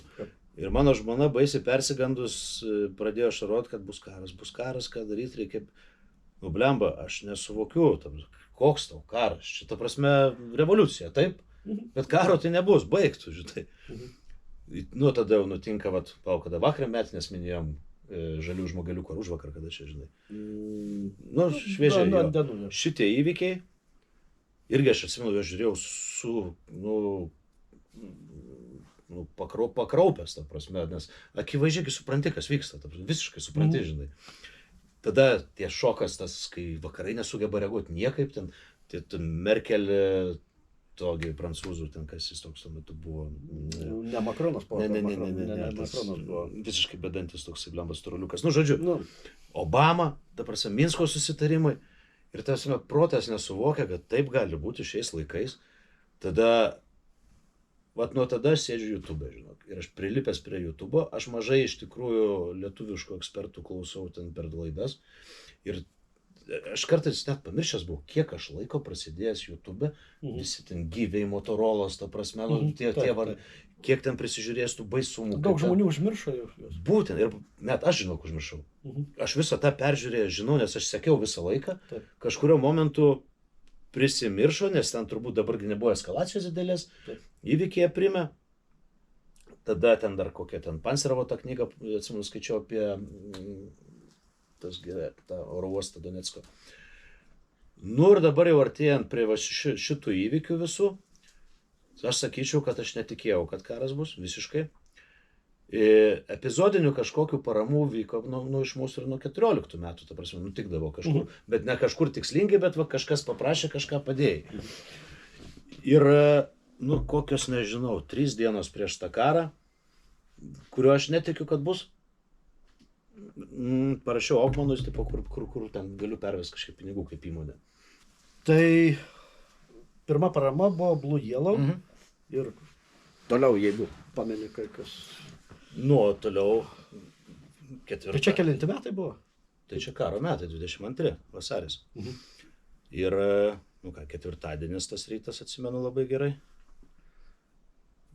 Kai jau atsikėlė ir jau nebesupranti, matai, ką skaitai, pirmus vaizdus matai, bet protas dar nesuvokia. Čia jau tas rytas. Tas rytas, ketvirtadienis. Prieš tą rytą noriu truputį pagražinti, nes, pavyzdžiui, aš tuo metu gyvenau ir dirbau Švedijoje ir stebėjau visą tą Rusijos kariuomenės pajėgų telkimąsi prie sienos, visą kitą, bet aš iki to ryto netikėjau, žinai, kad jie išdrįs pult. Mano supratimu, tas kariuomenės telkimas prie sienos buvo būdas priversti prie derybų stalo, kad galutinai pasirašytų dėl Lugansko, Donecko, Krymo Ukraina ir susitaikytų su tą mintim. Aš lygiai taip pat. Iš vakaro? Man vienas žmogus, bendrai pažįsti irgi, Gedas Armanavičius, keli metai iki to jis man pasakoja apie karą, kad jis bus. Jisai daugiau dirba su Azovo kariais. Ir kad Azovas, jie ruošiasi karui, tai dabar akivaizdu, kad šiaip visa Ukraina ruošiasi karui ir jie žinojo, kad puls. Buvo tokio, žinai, indikacijos, tas ambasadų, ta evakuacija, kai prasidėjo iš Kijevo, kai rusų ambasada degino popierius, labai įstrigęs tas vaizdas. Bet aš lygiai taip, aš netikėjau, nes sąmonė negeba šiuolaikiniam pasauliu suprasti tokios nesąmonės. Nes tai, ką rusai padarė, tai yra taktiniam lygmenį, tai nesąmonė. Tokia nesąmonė, kad sunku suprast, bet, kai turim reikalą su debilais, tai ta prasme, dabar jau supranti, kad, debilai elgės debiliškai. Ir, tas šokas tai buvo stiprus. Tada atsimenu, vėl, žmona, vaikai, evakuaciniai planai, ten taip toliau, žinai, ką darom, žinai, ten kažkoks primityvus susitarimas, kur link, jeigu ką judam, žinai. Ir, nu, ta prasme, kad susitikti, nes vis tiek visi vieni mokykloje, kiti darbė, žinai, kad vis tiek reikia susirinkti tą šeimą, žinai. Nu, ir tas penktadienį. Ne, tai palauk, ketvirtadienio rytas buvo, man atrodo, visi. Ketvirtadienio rytas? Jo, tai ta diena darbė, dar aš turiu per pietus Žemės ūkio akademijos studentam atvirų durų dieną turim Teamsą, nes vis dar nuotoliniai po to COVID, žinai. Tu esi tam sraute, 10 valandą turi įsijungti, pakalbėti su moksleiviais apie karjeros ten reikalus, žinai, kažkaip nesuvokiamo kažkas. Ir dar pirmas kalbėtojas buvo, blemba, pakalbėjau ir vėl atgal prie kompo, žinai. Aišku, darbuotojai pirmiausia bėga komentaro, kas čia bus dabar, nes statistinis žmogus vis tiek mažai sekė ir kas ten anksčiau vyko, kas ten vyko, kai telkė tą kariuomenę ten prie sienų ir technika. Nu tai liktai ir visus nuramini, nes logika sako, kad dviejų frontų jie niekaip negali turėti, ir ta prasme, mes vis dar turėtų. Hebra, mes NATO, blemba. Dabar gal biškai stipriau NATO, bet tuo metu dar tokia mes NATO, kad Jėzu. Ir vakare važiuoju namo, irgi skambinėjęs vieni kitiem, tarp kito išryškinau savam rate tokių žmonių keistų, žinai, kurios pažįsti daug metų, kurie realiai, kaip ir priskirkim prie Lietuvos, ten verslo elito, dar kažką. Nu, tokie komentarai, kad, gedai, žinai, tai ką, tai bus, kaip bus, taigi išmoksim gyventi ir su Rusija. Ką, ble? Čia jūs rimtai? Pirmas rytas, ta prasme, diena, vakaras po karo, pirma diena eina. Ta prasme, kaip tu čia taip pasakei, sakau, nes aš tai nesiruošiu išmokti gyventi prie Rusijos. Nu, žodžiu, kitas komentaras, kad, irgi, kas ką darys, žinai, čia vis tiek skambinėjasi visi. Vienas kolega, vadovas, ne mūsų kitos įmonės, kalba apie bėgimą. Iškart, žinai, jau apie bėgimą, žinai. Nu, tuo metu, važiuoju namo ir tuo metu šūdas verda, ta prasme, koks čia bėgimas, nes tuo pačiu metu ir mobilizacija vidinė vyksta, ta prasme, viduj tai dalykai dėliojasi lentynas, kas čia nutikė. Vakare prisigėriau žiauriai, terasoje atsimenu, sėdžiu žliumbiu, ta prasme, ir prisimenu veidus savo tų ukrainiečių 20 metų atgal, kurie buvo, mano hebra, tie, kurie dirbo pas mane. Ir statistiškai jie turėtų būti visi, kažkur ten, ta prasme, žinai. Per tiek metų kontaktai jau nutrūkė, žinai, bet, vis tiek, tokia emocija buvo, žinai. Tada jau penktadienį, vis tiek matai, kad neįvyko blitzkrygas, jau matosi, kad, ta prasme, čia stringa. Paprastai nebus, žinai. Dar penktadienio vakare, ten jau pirmas Baideno pareiškimas, žinai, matai, kad jau vakarai normalizuojasi, žinai, pagal tai, kiek normalu tuo metu, žinai. Kad, vis tik neįvyko vakarų ten ta panika, Andy Hoch, pasiduodam. Tai tada kažkaip viskas rimti pradeda. Apie tas paramas irgi ten galvoju, irgi kai kurie, žinai, ką čia dabar apie kokią paramą, čia apie traukiam, ką turim, žinai, laikom apsikabinę, jeigu prireiks, žinai.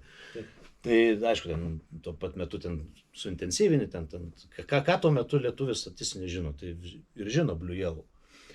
Dar tuo metu irgi netokia jau didelė organizacija.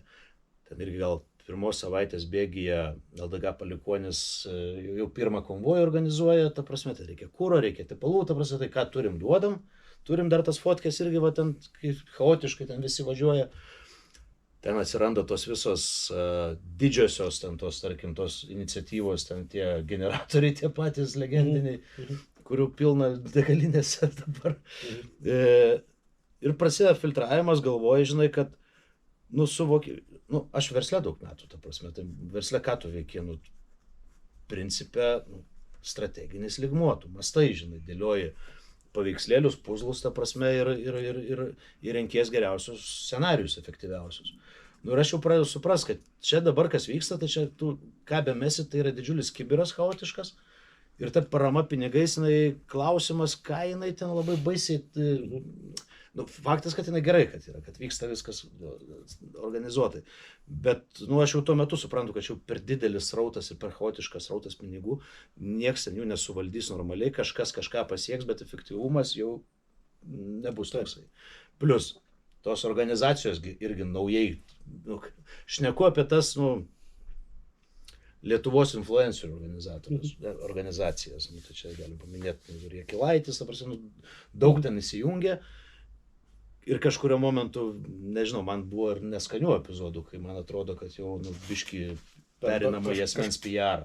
Perlenkta lasda. Dar tuo metu, irgi prisimink, kiek daug žmonių ant to karo kortos ir aš remiau, žinai. Čia selfis pavedimo, blemba, čia dar kažką, blemba, ir tai, kadangi aš šiaip ir rinkodaro žmogus irgi stipriai, tu matai, kad tai čia jau perlenkiama lasda ir tai nebeskanu.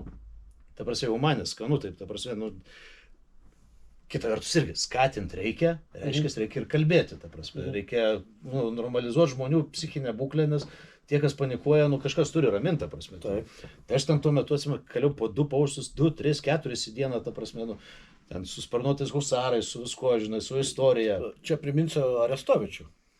Arestovičių. Kuris Ukrainoje atsirado, kaip žmonės jį vadindavo, tautos psichiatras, raminamieji, ten citramonas, analginas jį vadindavo.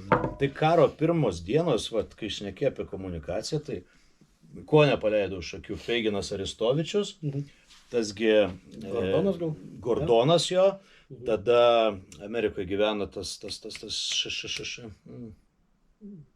Lema užstrigo toksai, buvęs agentas, ta prasme. Dauguma tų, ką žiūrėjau pirmom dienom ar pirmą pusmetį, dabar tai aš jau net nežiūriu, nes bullshitas, ta prasme, visiškas, bet tuo metu tu iš kažko turi formuotis tą savo... Taip, informacijos, galbūt informacijos badas. Daugybė vardų, kurių tu negirdėjai niekada, ta prasme, ukrainiečių komentuojančių tenai... Ateina į eterį. Jo, turi praeiti laiko, kol tu normalizuosiesi, pats atsirinksi, kas čia ką šneka.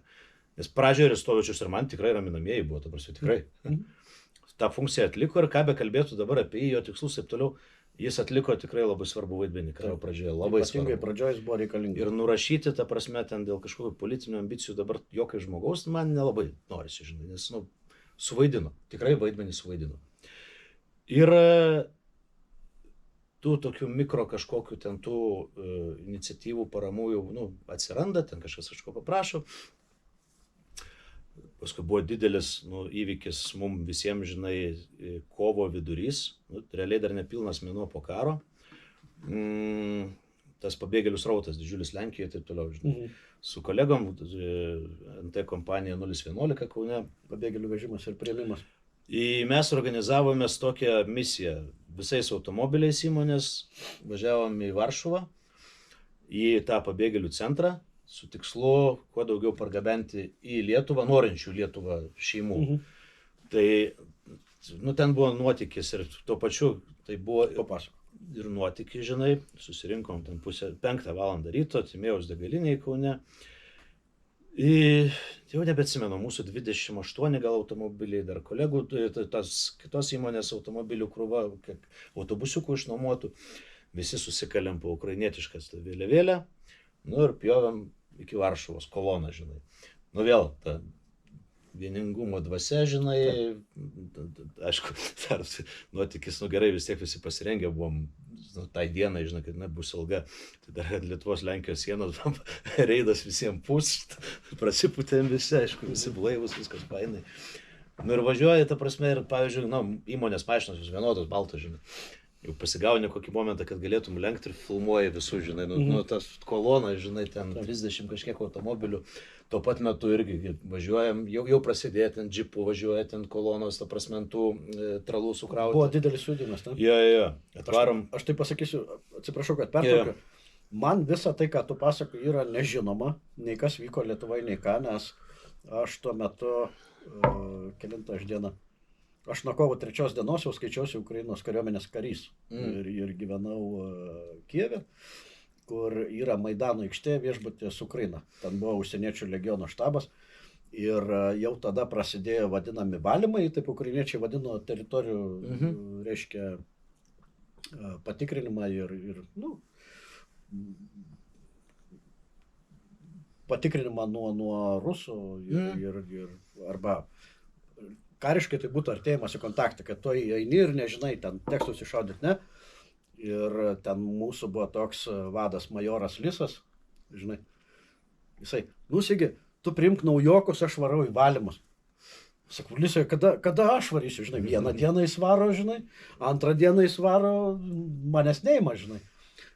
Čia yra daug reikalų, aš išvarysiu, čia bus chaosas, davai tu čia reikalus patvarkyk, aš greitai grįšiu. Ir tu nemokėsi Palenicą pasakyti.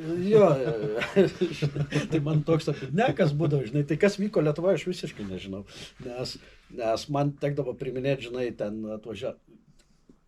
Tuo pačiu metu, vat gal papildysiu biškį, kas ten vyko. Ten vyko taip pat chaosas. Atvažinėjo užsieniečiai, kurie Kijevas ištuštėjo visiškai. Gatvėse važinėdavo tik tai karinės mašinos arba policijos ir pradėjo atsiradinėti įvairiausi visureigiai, kurie važinėdavo su vėliavom ir tu supranti, kad tiesiog tai yra Ukrainos kariuomenė, žinai. Žmonės visi dingo kažkur, tai aš nežinau, ar jie išvažiavo iš Kijevo. Kijevas tapo miestas vaiduoklis. Viskas. Visos parduotuvės uždarytos. Bet kokios. Tai mes atradom tik tai vieną parduotuvėlę mažytę veikiančią geležinkelių stotyje, kur galima buvo cigarečių nusipirkti. Arba limonado kažko, o šiaip tai nieko. Viskas. Tai ta parama, kuri įėjo, tai iš tikrųjų, turbūt dėl to ėjo. Jūs važiuojate į Varšuvą, atsiprašau, pertrauką. Atvažiavome į tą pabėgėlių centrą su savo visą koloną. Nežinom nei kaip ten jau tiesa, kolegos jau buvo darę reisus, bet mažesnius, ten 2 automobilių lygmenį, žinai, nuvažiavę, ten radę kažkokią šeimą, parvežę. Ten, aišku, tvarka ta chaotiška, ten registracija pabėgėlių, jų kiekvieną dieną atvažiuoja, ten parodų centre, ten miega ten ant grindų, ant tų lovų, ten, ta prasme, taip toliau, kažkas kažkur nuvažiuoja, kažkas kažko laukia, ten autikas atvažiavo į Vilnių važiuoti, ar ten autikas atvažiavo važiuoti ten į kokį Müncheną, ar ten dar kažką, tokių visokių dalykų, o mes čia 30 keli automobiliai su vėliavėlėm įlėkiam, tai atsimenu vienas, daug ten tų savanorių, bet kariškiai, žinai, stovi Lenkų, žinai, vyresnio amžiaus toksai, apie 50, žvengia, sako, kaip ten jisai lenkiškai, čia tokia gačiuda nevidžiavam. Tai apie mus, ta prasme, nes dar tokių nebuvo atvažiavę durnių, ta prasme, kai klaunai, blembos. Kiek mašinų. Nu ir mes jau čia bandom aiškintis, kaip čia to žmonės rinks, žinai. Randam kažkokį kontaktą, jau turim tenai, tas kontaktas mus ten liepia, ten nuvažiuok į ten, žodžiu, stovim, žinai, prie kažkurio parodų ten to angaro. Porą mašinų kažkaip nusigrėbė keli žmonės, nes šiaip komunikacija turėtų tuo metu vykti taip, kad ten tas žmogus, kuris koordinuoja jau dabar mūsų grupę, eina per ten visus ten infocentrus ir praneša, kad čia į Kauną arba Vilnių, arba apskritai Lietuvą, tiek ir tiek vietų. Nu, atsiranda ten, atsimenu, kažkokios 3 merginos, greit kažką ten, ir ten dar užsiregistruoti turi, nes jos jau įsiregistravo, jie dar apskaitą tų pabėgėlių vedė. Ten viena mašina išvažiavo, antra, trečia, gal kokios 4-5 išvarė jau mašinos. Čia jūsų mašina. Mūsų, jau kolonų negrįžino, jau tada, kada ėmi, tai ten kokie po pietų, ne pietus gal buvo kažkas tokio. Ir paskui viskas, nebėra žmonių, ta prasme, nebepaduoda nieko. Nu, nafik, kalbamės tarpusavį, žinai, irgi, ką mes čia konkrečiai žinom. Kažkas kažkur girdėjęs, kad daug pabėgėlių, tie pirmieji, kurie atvaro, ta prasme, į Lenkiją, jie papuola į Zahodnę traukinių stotį, centre, ta pagrindinė. Nu, davai, mes sakom, darom kokią 5 išvažiuojam, 5 mašinas, nu, tokia žvalgybinė misija į tas Zahodnę stotį, žinai, nes ten atstumas, ten gal per kamščius 40 minučių važiuoti. Išvarėm, nu, jau ten prisiparkavom.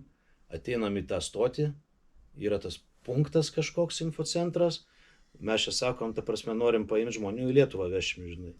Ir ta prasme, kosmos prasidėjo veiksmas, ta prasme, pranešė dar per garsiakalbį, kad čia ir čia ateikit, yra transportas į Lietuvą. Šeimos, senukai, bobutės, ta prasme, bet ta prasme, nu, nurovė stogą, nes pasimeti, žinai. Tai davai čia, staigiai, žinai, 2 liekat. O mes fainą programėlę turėjom, neatsimenu, kaip jinai vadinasi, appsas diktofonas, žinai. Per mobilų ryšį veikia, žinai. Nu, tai mes jau iš karto, hebra visi iš tos parodų rūmų, visi čia, žinai. Nu, tada ten aš, dar keli kolegos, žinai, stovim toj stoty ir tiesiog skirstom žmonės, žinai, kas kam pakuojamės, nes vis tiek yra autobusiukų, tai, nu, bandai ir komplektuoti taip, žinai, kad, tarkim, atėjo dabar čia 5 žmonių šeima, žinai, nu, į lengvai nesukišam, bet per mažai autobusui. Nu, tai jūs tenai, žinai, pastatą, prasme, ten, nu, pirmin atgal kursuojam su čemodanais, su visko, žinai. Dar belenkė. Jo. O pas mane 4 vietos, ta prasme. Nu tai ten kažką užpildom, išvažiuoja, jau mūsų jau pagrindinis jau sąstatas renkasi, žinai. Nu tai rinkom. Kažkaip jau aš ir pas save jau susidėjau, dvi mamos su vaikais, vienmečiais ir abi dvi Zaporožės. Sutapimo, žinai, kad tai jau dar apie ką pasikalbėti buvo, nes iš to paties miesto, žinai. Tai ir vaikai vienmečiai. Tai ten Gezau, ten visi prisikrovė, ten tų visokių žaisliukų, saldainių, maisto, visi buvom atsivežę, žinai. Kas stebino, kad vaikai žaislų nelabai priėmė. Ir ne visi maistą priėmė, ta prasme, turim savo, žinai, kažkoks va toks keistas dalykas, žinai. Nu, bet emociškai tai buvo pizdės kaip stipru, ta prasme, visiems, ta prasme, susirinkom tos žmonės. Paskutiniai išvažiavo, aš išvažiavau gal kokias 7 buvo jau vakaras, paskutiniai jau susikomplektavo apie 11, bet ta prasme, parvežėm iš viso 138, ten 9 žmonės ir 12 augintinių, ten šunų, kačių, ten kartu vežėsi ir taip toliau. Tai, nu, jau tada jau nuotykis kiekvieno jau atskiras su savo ekipažu vyksta, žinai. Tai tų nuotykių irgi ir gerų buvo, bet buvo ir negerų, pavyzdžiui, tokių. Mano ekipaže sėdėjo tos 2 mamos iš Zaporožės. Tai viena važiavo jau tikslas Kaunas, nes vyras dalnabojšikas Kaune dirba. Ir, nu, jau važiuojant, man rodo, kokį čia, jai užsakė motelį kažkokį, žinai, aš pasižiūriu tą motelį, tai tiesiai prieš mūsų ofisą Giraitę.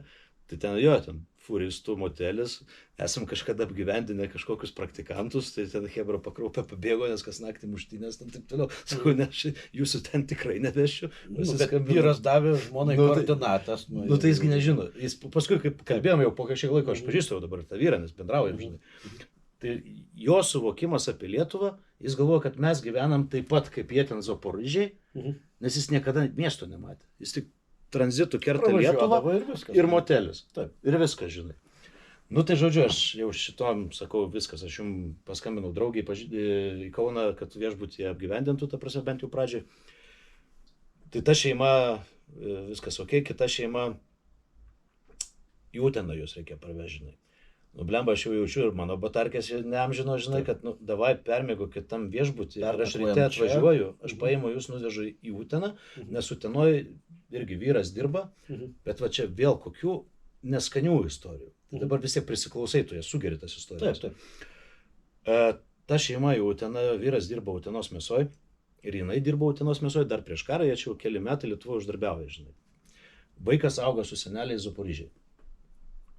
Prasidėjus karui, ne tėvas, o motina lekia viešų transportų, kur gali paskui traukiniais raketom lekiant iki Zaporožės pasimti vaiko. Ir pasakoja realiai, ta prasme, taigi tuo metu ir traukinis sprogdino, ta prasme. Taip. Kiek ten matė praskrendančių raketų, visko, žinai. Tas vaikas jau irgi jau ir tom bomba ubėžai šitose slėptuvės jau pragyvenęs, ta prasme, su seneliais ir toliau. Seneliai evakuotis sakė, vaikas pas mamą, jie grįžinėja, bet ten ta kelionė traukiniu, tai ten, kad suprasti, savaitę trunka pasiekti Lvovą, ta prasme, paskui ten toliau persikelt, tengi chaosas visur, žinai. Jo lab, kai visi bėgo, tai ten buvo tokia kamšalinė. Ir būna, nu, sudubasino vieną traukinį, kiti traukiniai stovi, ta prasme, nu, ten baisu buvo. Tai pralėkė jie tą sieną ir jų tikslas ir buvo Varšuva ir gaudyti, ta prasme, kaip Lietuvą pasiekti, nes, nu, grįžtame į Uteną, žinai. Anagi šeima, kadangi tėvas Europoje reise, bėgo savarankiškai, mama su dukra, žinai. Ir dar buvo, nu, vat, man atrodo, jų kaimas vadinosi Vasiljevka. Ta prasme, jinai dabar, man atrodo, jau sulyginta. Kad jie sprendėsi, vat, su kaimynais, taip toliau, nu, gal čia likt. Ir iš pokalbių tuo metu, vat, visi pažinau žmogų veždamas, kai žmogus vis tik tai iš Zaporožės labai prorusiškas. Labai. Ir jam Zelenskis dar tuo metu yra kažkas blogo labai, žinai, ir aš jom abiem pasakoju. Klaunas. Jūs, sakau, nesuprantat, ką jūs turit. Šitom aplinkybėm jūs turit geriausią pasaulio prezidentą. Pasisekė. Džiaukitės, kad jis aktorius, džiaukitės, kad jis žinomas, taip toliau. Nu, žodžiu, ten pokalbiai tokie, nu, slogus vis tiek.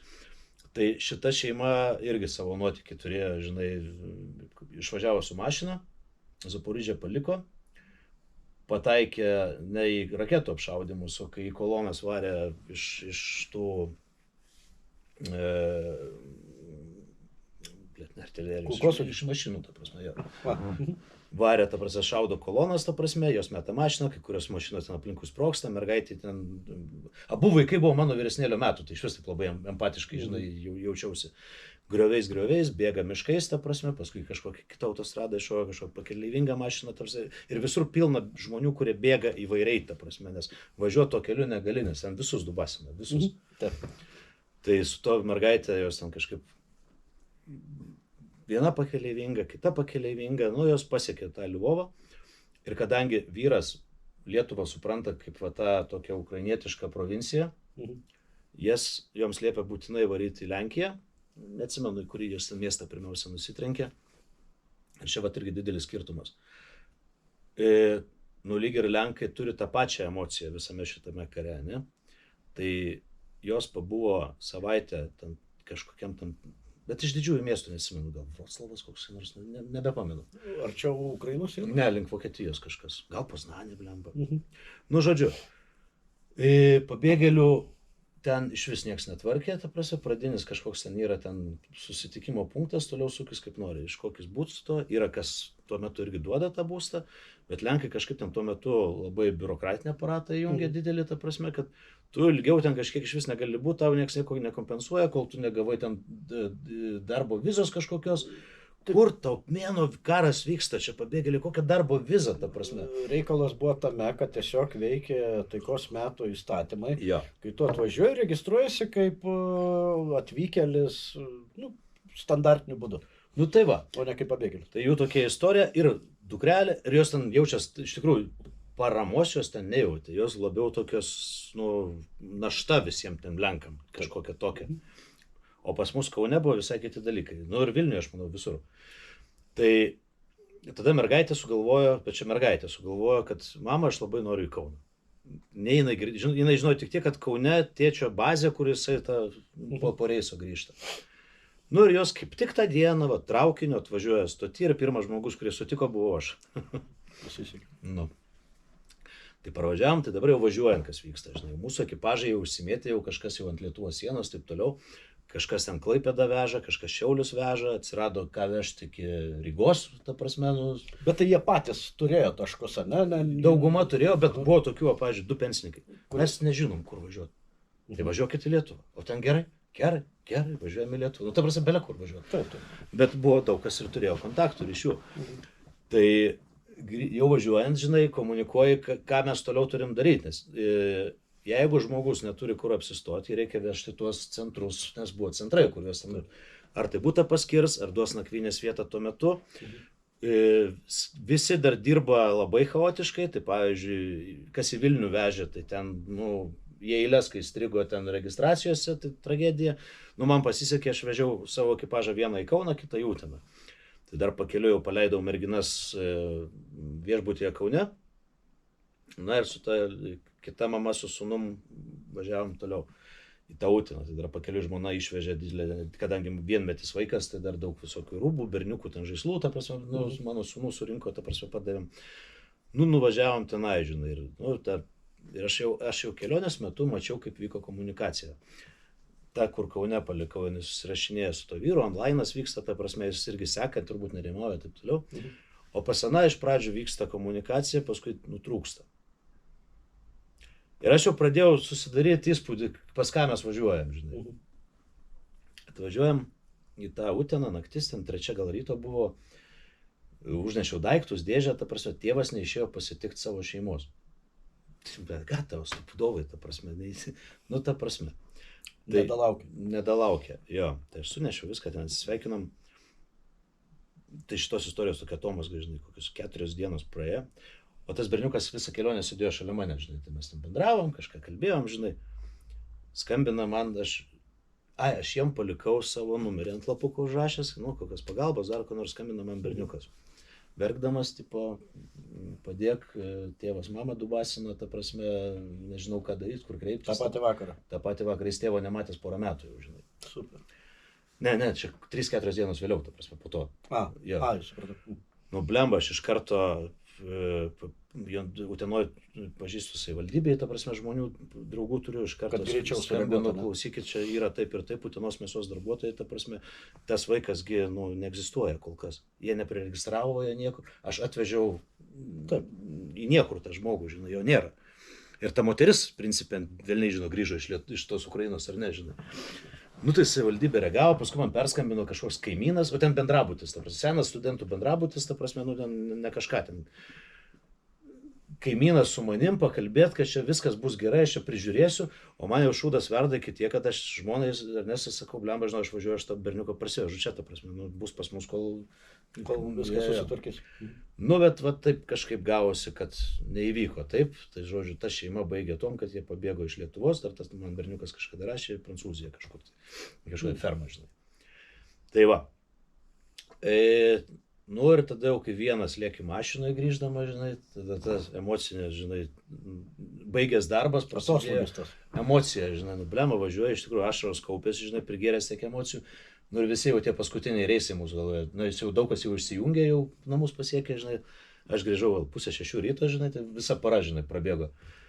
Sėdi blemba, miego nesinori, ta prasme, įsipiliau dar viskio, žinai, ką, žinai, ir mes visą kelią dar per raciją tiesiog, kalbamės ir visi pasako istorijas, ką jie čia parvežė, žinai, ką sugėrė. Tai buvo ir tokių, žinai, kas pavyzdžiui ten,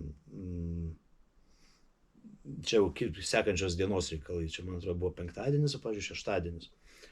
Skambina iš Klaipėdos tam, kuris vairavo, žinai, tas ekipažas. Žinot, ką gal galėtų mus parvežti atgal į Varšuvą, nes nusprendėm, kad norim Lietuvoje būti. Blet, kaip jums atrodo, ką mes darom, blemba, taksistais dirbam, žinai. Tai ir dar buvo iš to labai graži nuotrauka, žinai, nufotkino, ne mano ekipažas, mažas berniukas, kokių 2-3 metų, gavo meškutį, iš tų, žinai, ką mes buvom paruošę, apsikabinęs tą meškutį. Ir tas berniuko mama, žinai, tai yra padavė berniukui obuolį ir tas atnešė tą obuolį, žinai, čia man vidui mūsų, žinai. Ir tas nuotrauka obuolys ir tas meškutis apsikabinės berniukai, žinai, tokia, žinai, ir buvo ta iliustracija to viso įvykio. Toliau ką? Tai toliau po biškį atsiranda, kaip pradedi dalyvauti kažkokios iniciatyvose, ir su tavim susipažinom, tų veiklų atsiranda vis daugiau ir daugiau, ir aišku, piniginiai dalykai jie vyksta, ta prasme, bet tu nerėkauji apie juos, gal ir kartais didesni, kartais mažesni.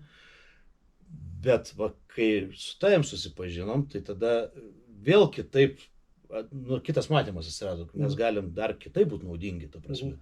Mes techniką prekiaujam, turim sandėlius milžiniškus, turim aikštelės milžiniškas ir pasiremontuoti ir padažyti, ta prasme, mes viską turim, tai mes galim priimti. Tai va, čia dabar, va, kur mes sėdim, yra mūsų sandėlys. Faktiškai savininkas, kaip sako, imkite ir naudokite. Mes skaičiuojam taip, jeigu mums dabar visą tą laikotarpį reikėtų už tai mokėti, tai va, ta parama yra va, tokia. Aš suprantu, kad žmogus tiesiog paaukoja savo pelną, bet tai yra pinigais. Jis visus šituos, aš nežinau, čia 100 kvadratinių metrų ar kiek, grubiai tariant, galėjo išnuomoti ir visą tą laikotarpį turėti, sakykime, pelną. Arba jis galėjo aukoti pinigais. Arba pinigais. Kažkur į nelabai apčiuopiamas paramas kažkokias. Taip, tai vat, kaip paties atveju. Tavo teritorijoje stovi mūsų mašinos. Dabar, kad suskaičiuoti jau, aš pasakysiu sąžininkai, man kartais gėda, supranti, vat, kai stovi dabar Mitsubishis, tas jau kiaurom padangom, Mersas, apie tą Mersą, sedaną, žinai. Čia tiesiog tarp kitko pasakysiu, kur jis galėtų pasitarnauti.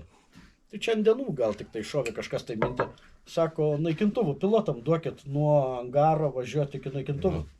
Su šesotais. Jo, ir paskui aš kažkur užmačiau video, su žiguliais važiuoju, įsivaizduoju prie naikintuvų nuo angaro, su žiguliu, žinai. Tai va, tokie labai daug variantų, žinai, iš tikrųjų. Ir tada, va, irgi, kai pasidarėm, va, jūs pirmieji, va, tą transportą atsivežėt. Ir tokių nuotykių, kad mūsų darbuotojas vienas vakaroja Kaune bare kažkokiam, susipažįsta su kažkokiu žmogum, pasisako, nu, pokalbis kažkoks, žinai, kad čia, va, įmonė tokia, oi, blemba, žinau, nes Facebook'e mačiau, žinai, ar iš tavo profilio, net nežinau, greičiausiai per tavo kažkur, nes pas mane jo nebuvo tuo metu. Blemba, žinau, mes irgi vežam kelias mašinas, žinai, gal galim pas jūs atvažiuoti persitažyti. Davai, žinai. Nu ir tai paskui iš lūpų į lūpas ir daugėja tų visokių kontaktų, iniciatyvų. Dažėm tavo garažuose patys. Nu, kam ten kažką tai mokėti, žinai, nes tie pinigai, žinai. Atsitiktinių, nu, Rimis vežė tą sunkvežimį iš Vokietijos. Nu, galim kartais visaip galim. Tai irgi aš tiesą sakant, iki to karo apie Lietuvos žmonės buvau, sąžiningai pasakysiu, prastesnės nuomonės. Aš galvoju, kad mes tokie uždari visi, žinai, kiekvienas savo, tokie... Nu, va, kaimynas žmona dubasina, nu, čia jau jo reikalas. Jo, ten, žinai, sakyta. Bet iš tikrųjų pasirodo, kad iš tikrųjų mūsų tauta, va, ir visą laiką, va, paskui aš perkračiau, žinai, savo mintis, kai tik tai kažkas atsitinka, va, su Lietuva, žmonės labai mobilizuojasi.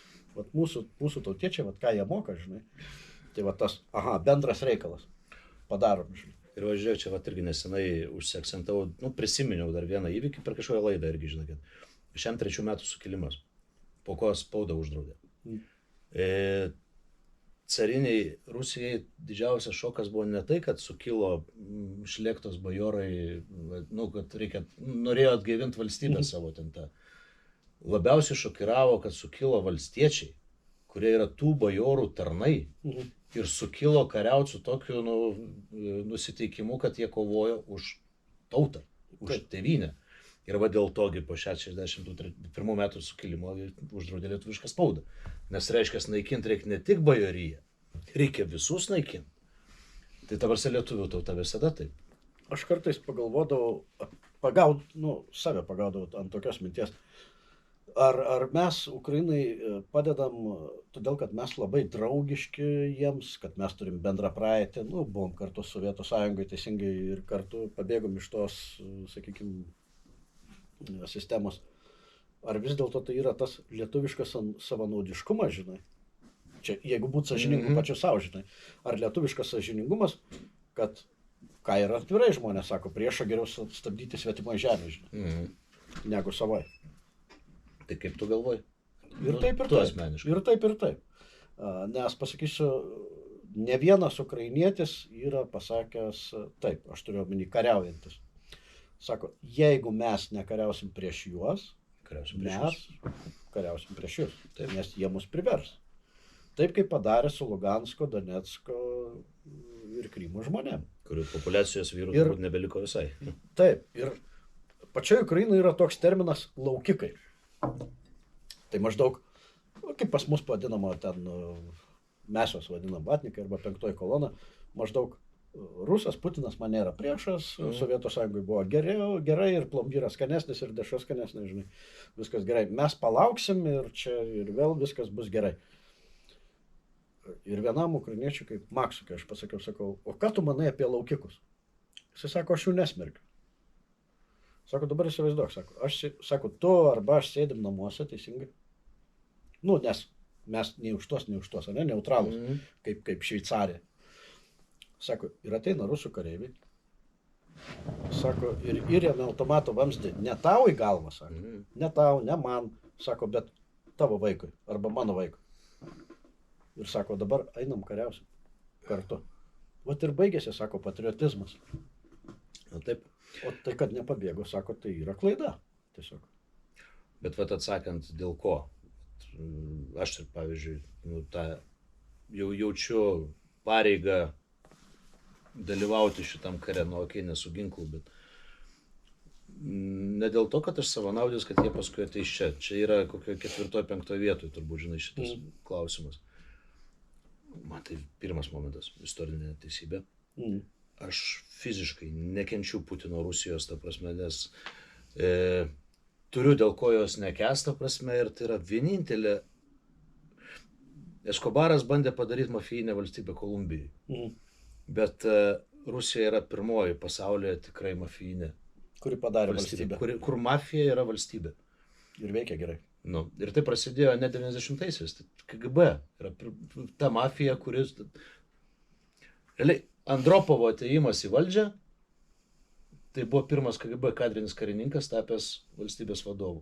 Ir visa kita, kas vyksta, tai yra testinė mafija. Tai va dėl to, kad aš nekenčiu šitos Rusijos. Ir plus, aš labai noriu, kad Rusijos nebeliktų kaip valstybės. Aš noriu, kad būtų vėl istorinė teisybė. Ingušija, Čečėnija, visos tas kitos, Buriatija, ta prasme, galbūt net ir, žinai, nepriklausoma Kazokų valstybė, ten toliau, žinai, tai paimkim, Krasnodaro. Mano supratimu, valstybė su tokiu mentalitetu tiesiog negali egzistuoti. Nu, toks elementarus pavyzdys Moldova, Padniestrė. Vat man prisireikė priėjimo prie Juodosios jūros. Nu, paimsiu Lietuvos pavyzdžių, kad žmonėm būtų paprasčiau. Aš atėjau, pasėmiau Klaipėdą, Palangą, atpjoviau likusią, sakykime, Lietuvą nuo jūros ir pasakiau, kad Žemaitija bus mano, o jūs ten savo gyvenkit toliau. Mums neįdomu. Mes pasėmėm tai, ko reikia. Tai... Bet to reikia kam? Tik tai mafijos aparato gerbūviui. Man patiko tas palyginimas, žinai, sako, kas yra Putinas. Sako, realiai, sako, patvarės huliganas, Nu taip, kuris, sako, priėjo prie žmogaus ir atėmė, žinai, pridėjo peilį prie gerklės vakare sutemus tarpuvartį ir atėmė piniginę, žinai, iš dėduko, grubiai tariant. Ir būtent iš to, kuris negali duoti snukį. Kaip kiti sako, o tai ko, iš karto NATO nepuolė, ko puolė Ukraina, teisingai. Nu, tai reikėjo iš karto rautis ant NATO, būtum pažiūrėję, kas būtų, žinai. Bet... Tai kad jeigu per tą metaforą Ukraina, tai irgi ne ant to užsirodai, blemba. Tai taip. Bet čia, aš sakyčiau, iš karinės pusės žiūrint, čia buvo prasiskaičiavimas, arba, sakykime, nes iš tikrųjų nuo 2014 metų, kaip buvo aneksuotos Krymas, Luganskas, Doneckas, reikia pripažinti, kad vakarų šalis, turiu omeny mes, Europos Sąjunga, NATO, nelabai ten, žinai, į tą dėmesį kreipia, bet dėl to iš dalies kaltė atitenka ir pačiai Ukrainai, teisingai. O kas atsitiko 8 metus? Buvo apkasai iškasti, teisingai, kur sako, ten, kartais pasišaudydavo, žinai, kur kažkas vyko, bet niekam neaišku buvo, kas vyksta. Tai va taip. Bet tai va. Jo, jie patys, bet kaip jiem išsispręs, kai yra Minsko susitarimai, kurių jie turi laikytis, rusai neturi, ane? Taip. Tada politiniai spastai visiškai, taigi čia blemba, kas tas Luhanskas, Doneckas? Tai visus 8 metus tiesiog kažkas, ko tarptautinė teisė negeba paaiškinti, bet neleidžia ir ten eiti ir atsijimti, žinai. Tavo manimo, kodėl būtent 2002 metų vasario, sakykime, vasario mėnesį, nesvarbu ten tą dieną, žinai, iš tikrųjų, kodėl Rusija nusprendė įsiveržti į Ukrainą? Kodėl 2002, ne 2000? 2022. 2022. Nes aš girdėjau labai daug versijų, tai užvesiu gal ir pokalbį. Viena iš jų, čia jau aukščiausiose prezidentūros sluoksniuose jau buvo šneka, kad Zelenskis atėjęs į valdžią pradėjo visas Ukrainos institucijas valyti nuo FSB-šnikų. Ta prasme, nuo Rusijos žmonių, kurie, trumpai tariant, užėmę, buvo sukišti, arba sulindę, sukišti į atsakingus postus įvairiausią pramonę, tiek metalo, tiek naftos Ukrainos, tiek šiaip prekybos, tiek politinės partijas. Ir jis pradėjo valymą nuo Rusijos įtakos. Ir tada Volodė pasakė, baig, arba o Zelenskis pasakė, tu čia mūsų šalis. Ką manai? Ne, pilnai gali būti taip. Šiaip vėl grįžkim prie to, kad jie yra debilai. Ir kodėl debilai puolė vasario 24, tik debilai ir žino. Nes kariuomenės diena. Ar 23? 23. Nu, Tai kažkas nesigavo. puolimas realiai pajėgų judėjimas arba įsakymas vis tiek turėjo būti 23, kol jie ten važiavo. Aš nusiteikęs galvot, kad nėra konkrečios priežasties, kodėl ta data ir kodėl būtent tas mėnuo, kodėl būtent tie metai. Nu taip susišvietė. Tarsi aš nebandau ieškoti pas juos loginių paaiškinimų. Žinau, kažkada ieškodavai, bet dabar tai beprasmiškai. Nes maždaug pasėmėm Luganską, Donecką, Krymą, kodėlgi nepasėmus Charkovo apskrities, Sumų. Tai dar prisiminkime Medvečiuką, ta prasme. Tai jisaigi dalyvauja su pasakymu, kada čia geriausias laikas pult. Nes kontekste politiniam pasaulio tas vasaris niekom neypatingas, niekas nevyksta. Tuo metu. Nei rinkimai kažkokie, nei kažkokie ten NATO plėtros kokie ten dalykai. Man labai patinka, kad Putino chebra likviduoja patys savo žmonės. Taip, nuočiai. Čia paimti Prigožiną, paskui kaip tas, kur organizavo Lugansko, Donecko. Girkinas? Girkinas. Tai ne, dar gyvas šitas. Tai, bet dabar jau kalėjime. Tai ir visi tie Hersono liaudės respublikos ten... Patys saviškius išsprogdino, išskerdė, supranti, visą kitą. Ne, nes tai yra mafija, tai ta prasme. Bet tai, aš dabar galvoju, jeigu dabar kažkas, Putino aplinkoje, kuris irgi prisideda prie viso šito, taip, pats matydamas, kas vyksta su tokiais, kaip jisai, turėtų truputį sunerimti ir tyliai bandyti pabėgti. Bet čia, žinai, didelis klausimas, kas yra Putinas. Ar Putinas yra asmuo ar asmenų grupė? Nes tai, ką tu sakai, jau senai yra kalbama, kad, pavyzdžiui, po Prigožino turėjo vykti masinis valymas senųjų kadrų, ta prasme, viršūnės ir naujo elito atsivedimas, kurie jau, ta prasme, naujas elitas, jums apdalinau, dabar jūs dėkingi iki grabo lentos. Neįvyko. Nei ten tų senų daug iššlavė ir tas procesas atsinaujinimo aš jo nematau. Tai gal kaip tik tas visas elitas, gal net keliasdešimt ar keli šimtai žmonių yra Putinas. Grupė. Ta prasme, Putinas nėra kažkoks lyderis, ta prasme. Jis yra veidas, kuris pasaulį geriausiai žino, bet per tiek metų ten jau turi būti toks tas nusikalstamas branduolys, kurio niekas vidui nepajudins. Nebent patys save išsižudys. Bet dabar, jeigu ES tą valią parodytų ir nacionalizuotą tų debilų turtą atiduotų Ukrainai, realizuotų pinigais, konvertuotų ir atiduotų, tai tų visų ten oligarchų ten labai stipriai, manau, kad kišenės sumenktų ir galbūt prasidėtų vėl vidiniai karai. O vidiniai karai, tarp kitko, vis tiek. Šįryt vėl žiūrėjau, žinai, kas daros dabar, dabar jau. Omską pasiekiau, man atrodo, tas potvynis. Kažkur tai. Ir keliauja toliau. Taip. Ten beprotiška teritorija, čia ne Kachovka net, ta prasme, Kachovka buvo silpniau už šitą įvykį. Žmonės palikti gatvėse, ta prasme, be jokios ten pagalbos, be nieko. Jo, bet čia jau turbūt šnekam kokį milijoną, gal daugiau žmonių, kurios paveikė šitas įvykis. Šitas potvynis, negi ir iš tokios istorijos negims kažkokia agresija į organus valdžios. Vidaus turėjome revoliuciją, nebus. Jiem reikia, kad kažkas ateitų ir ją padarytų, kaip kažkada tas Leninas, žinai, dar kažkas, tai ten, nežinau, kažkoks virsas turi būti. Ok, Gedai, ačiū tau už pokalbį, iš tikrųjų buvo daug įdomių temų, aš pats labai daug sužinojau iš tikrųjų apie visus dalykus. Ir simbolis, kirvis, gamintas Lietuvoje, gamintas grinai senoviniu būdu ir pasakysiu, kodėl pasirinkom kaip dovaną, kaip atsidėkojimą kirvinės. Mano supratimu, kad kirvis Lietuvoje Visais laikais buvo ne tik tai kaip įrankis namo statybai, žinai, visa kita, kaip įrankis pasiskaldyti ugnį, užkurti, žinai, kad sušildyti savo šeimą. Bet blogiausiu atveju kaip ir ginklas tuos namus apginti. Tai ačiū tau. Čia jeigu beje jis tikras naudojamas, visa kita, viskas gerai.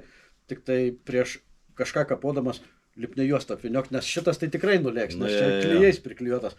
Arba savo ruošto tavo meistrai išgrėžė 2 skylutes, Teisingai. kad rimčiau būtų, ir vinis kokius įkala. Nu, žiauriai Tai va. didelis dėkui tau. Ačiū. Ačiū tau už pagalbą ir paramą. Slava Ukrainai iki pergalės. Gerom slava.